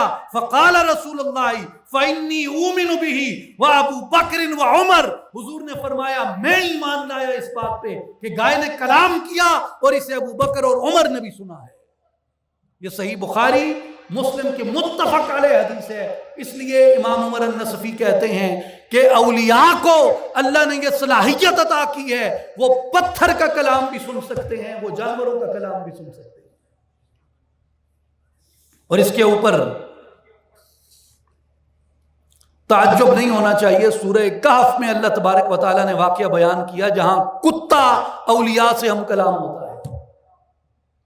ایک جانور ہے، ایک سگ ہے، مگر اصحاب کہف سے ہم کلام ہوتا ہے. تو ایک سگ کے اندر ہم کلامی اولیاء کے ساتھ، یہ قرآن مجید سے ثابت ہے. لہٰذا کسی ولی کی ایسی کرامت سنو جس میں جانوروں سے کلام بتایا جائے، جس میں پتھروں سے کلام بتایا جائے، تو اس کا انکار کرنے والا ایسا جاہل ہے جس نے نہ قرآن پڑھا، نہ بخاری پڑھی، نہ مسلم پڑھی. اگر وہ انکار کرتا ہے تو پھر اس سے پوچھو بخاری کے بارے میں تیری کیا رائے ہے، مسلم کے بارے میں تیری کیا رائے ہے، اور کتاب اللہ کے بارے میں تیری کیا رائے ہے. اگر کوئی شخص اولیاء کی ایسی کرامت کا مذاق اڑائے. اس کے بعد کرامت کی 7ویں مثال امام عمر النصفی کے بقول وَانْدِفَاعُ الْمُتَوَجِّهِ مِنَ الْبَلَاءِ وَكِفَایَةِ الْمُهِمِّ عَنِ الْأَعْدَاءِ وَغَيْرِ ذَلِكَ مِنَ الْأَشْيَاءِ. یہ عقیدہ نصفیہ کی عبارت ہے. اس میں فرمایا اور پیش آنے والی مصیبت کا دور ہونا. کسی پہ مصیبت آ پڑی، کسی پہ مصیبت آ پڑی، فرمایا اولیاء کو اللہ نے یہ کرامت عطا کی ہے کہ وَانْدِفَاعُ الْمُتَوَجِّهِ مِنَ الْبَلَاءِ، وہ مصیبتوں کو دور کر دیتے ہیں، مصیبتوں کو دور کر دیتے ہیں. وَكِفَایَةِ الْمُهِمِّ عَنِ الْأَعْدَاءِ، اور دشمنوں کی طرف سے ہونے والے نقصان سے محفوظ کر لیتے ہیں. دشمنوں کی طرف سے ہونے والے نقصان سے محفوظ کر لیتے ہیں. وَغَيْرِ ذَلِكَ مِنَ الْأَشْيَاءِ، اور اس طرح کی دیگر اشیاء پہ بھی اللہ نے انہیں تصرف عطا کیا ہے. کہتے ہیں جی مشکل کشا اللہ کی صفت ہے، بندہ کیسے مشکل کشا ہو گیا؟ تو آپ بھائی بنیادی بات ہے یہ مجاز مرسل ہے. حقیقتاً مشکل کشا اللہ ہے، حقیقتاً مشکل کشا اللہ ہے، مگر اللہ نے اپنی قدرت سے، اپنے انتخاب سے اس بندے پہ راضی ہو کے اس بندے کو چن لیا اور اسے یہ تصرف باطنی، تصرف ملکوتی، تصرف لدنی عطا کر دیا. وہ اس بات پہ اللہ کی قدرت سے اس بات پہ قادر ہوا کہ لوگوں کو اگر مصیبت لاحق ہو جائے تو انہیں مصیبت سے بچا لیتا ہے. دشمن غالب آنے لگے ان پہ تو وہ دشمنوں سے ان کو محفوظ کر دیتا ہے. اس پہ جو حجت قائم کی ہے امام سعد الدین تفتزانی رحمۃ اللہ علیہ نے، وہ حدیث عمر ہے جو حضرت ساریہ کا واقعہ ہے نہاوند کا، جسے امام بیہقی نے الاعتقاد میں، امام ابو نعیم الاصبہانی نے دلائل النبوہ میں، امام ابن حجر عسقلانی رحمۃ اللہ علیہ نے الاصابہ فی تمییز الصحابہ میں اسے بیان کیا، اور صاحب مشکات نے اسے مشکات شریف میں روایت کیا. جو میں الفاظ آپ سے روایت کر رہا ہوں امام سعد الدین تفتزانی کے جو الفاظ ہیں وہ مختصر ہیں، جو پوری روایت ہے مشکات شریف کی وہ میں آپ سے عرض کر رہا ہوں اختصار سے. حضرت عمر رضی اللہ تعالیٰ عنہ مدینہ میں ممبر پہ خطبہ دے رہے تھے. خطبہ دیتے دیتے اچانک اونچا پکارا، یا ساری الجبل. مدینہ میں خطبہ دے رہے ہیں، ساریہ کہیں جنگ لڑ رہی ہیں، وہاں سے کہتے ہیں یا ساری الجبل، اے ساریہ پہاڑ کی اوٹ میں ہو جاؤ. کچھ دنوں بعد لشکر سے ایک قاصد آیا، اس نے آ کے کہا کہ امیر المومنین ہمارا دشمن سے مقابلہ تھا، فہزمونا، دشمن نے ہمیں شکست دے دی. فَإِذَا بِصَائِحٍ يَصِيحُ، ایک پکارنے والے کی پکار ہم نے سنی، یا ساری الجبل، اے ساریہ پہاڑ کی اوٹ میں ہو جا. فَأَسْنَدْنَا ظُهُورَنَا إِلَى الْجَبَلِ، پس ہم نے اپنی پشتیں پہاڑ کی طرف کر لیں. فَهَزَمَهُ اللَّهُ تَعَالَى، اللہ تعالیٰ نے ہمارے لشکر کو استقامت دی، ہم پھر دوبارہ جمع ہوئے، ڈٹ گئے اور دشمن کو ہم نے شکست دی. اسے امام تفتزانی رحمۃ اللہ علیہ فرماتے ہیں کہ دو باتیں اس میں جمع ہوئیں، یہ اس کی تعویل میں مفہوم عرض کر رہا ہوں. پہلی بات یہ، وَاندِفَاعُ الْمُتَوَجِّهِ مِنَ الْبَلَاءِ، جب مصیبت آ جائے تو ولی مصیبت کو رفع کر سکتا ہے. اور دوسری بات یہ کہ اگر دشمن غالب آنے لگے تو اللہ نے اپنے ولی کو یہ طاقت عطا کی ہے کہ وہ آپ کو دشمن سے بھی محفوظ کر سکتا ہے. تو اس پہ کرامات اولیاء اللہ کی اور بھی بتائی جا سکتی ہیں، مگر میں نے مشکات المصابیح سے امام تفتزانی کی پیروی میں یہ حدیث پاک عرض کی، اس لیے کہ یہ بعد کے اولیاء کے لیے نہیں ہے کہ کسی سند سے اس کو روایت کیا، کسی ولی سے اسے روایت کیا گیا. اولیاء کے بھی ایسے واقعات بکثرت ہیں، مگر حضرت سیدنا عمر ابن خطاب رضی اللہ تعالی عنہ نے جس وقت لشکر اسلام مشکل میں تھا، آپ نے انہیں اس مصیبت سے بھی بچایا اور آپ نے انہیں اس دشمن سے بھی بچایا. لہذا امام عمر النصفی رحمۃ اللہ علیہ فرماتے ہیں کہ اگر کوئی اولیاء کی ایسی کرامت بیان کرے جس میں انہوں نے کسی کی مصیبت رفع کی ہو، اسے انکار نہ کرو. کیوں؟ اللہ نے اپنے اولیاء کو، اپنے بندوں کو ایسے تصرف عطا کیے ہیں کہ وہ لوگوں کو مشکلات سے بچا سکتے ہیں. اور دوسری بات کہ اگر کوئی یہ کہے کہ کسی ولی نے کسی دشمن سے کسی بندے کو بچا لیا، محفوظ کر دیا، مامون کر دیا، تو اس کا بھی انکار نہ کرو، اس لیے کہ اللہ نے اپنے بندوں کو یہ تصرف عطا کیے ہیں کہ وہ دشمنوں کی فتح کو دشمن کی شکست میں بدل دیں. اپنی دعا کے ذریعے بھی وہ یہ کر سکتے ہیں اور خدا کے عطا کیے ہوئے تصرف کے ذریعے بھی وہ یہ کر سکتے ہیں. اس کے بعد اس کی ایک مثال وہ یہ دیتے ہیں جسے حضرت سیدنا عمر رضی اللہ تعالی عنہ کی دریائے نیل کو لکھے گئے خط سے علماء مثال دیتے ہیں. ایک بلا آ پڑی، قحط ایک بلا ہے. یعنی جب آپ درود تاج پڑھتے ہیں اس میں آقا پاک علیہ الصلوۃ والسلام کی صفت ہے کہ دافع البلاء والوباء والقحط والمرض والعلم، اور جمیع امہ کا اس بات کے اوپر اجماع ہے کہ رسول اللہ صلی اللہ علیہ وآلہ وسلم دافع بلا ہے. حضور کے وسیلے سے بلائیں ٹلتی ہیں. حضور دافع وبا ہے، حضور کے وسیلے سے وبائیں ٹلتی ہیں. حضور قحط ٹال دیتے ہیں، حضور علم ٹال دیتے ہیں، حضور بیماریاں ٹال دیتے ہیں. حضور کے وسیلے سے اللہ شفا عطا کرتا ہے. عمر النصفی کہتے ہیں لوگوں یاد رکھو، اللہ تعالیٰ نے اپنے محبوب علیہ السلام کی امت کے اولیاء کو بھی یہ تصرف عطا کیا کہ وہ بلائیں ٹال دیتے ہیں، وہ وبائیں ٹال دیتے ہیں، وہ قحط ٹال دیتے ہیں، وہ بلا ٹال دیتے ہیں، وہ بیماری ٹال دیتے ہیں. جب مصر میں قحط آیا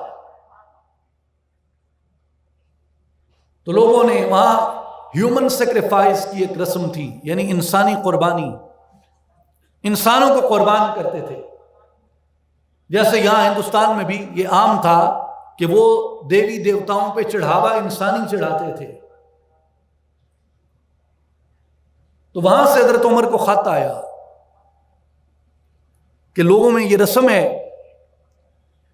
کہ جب دریائے نیل خشک ہوتا ہے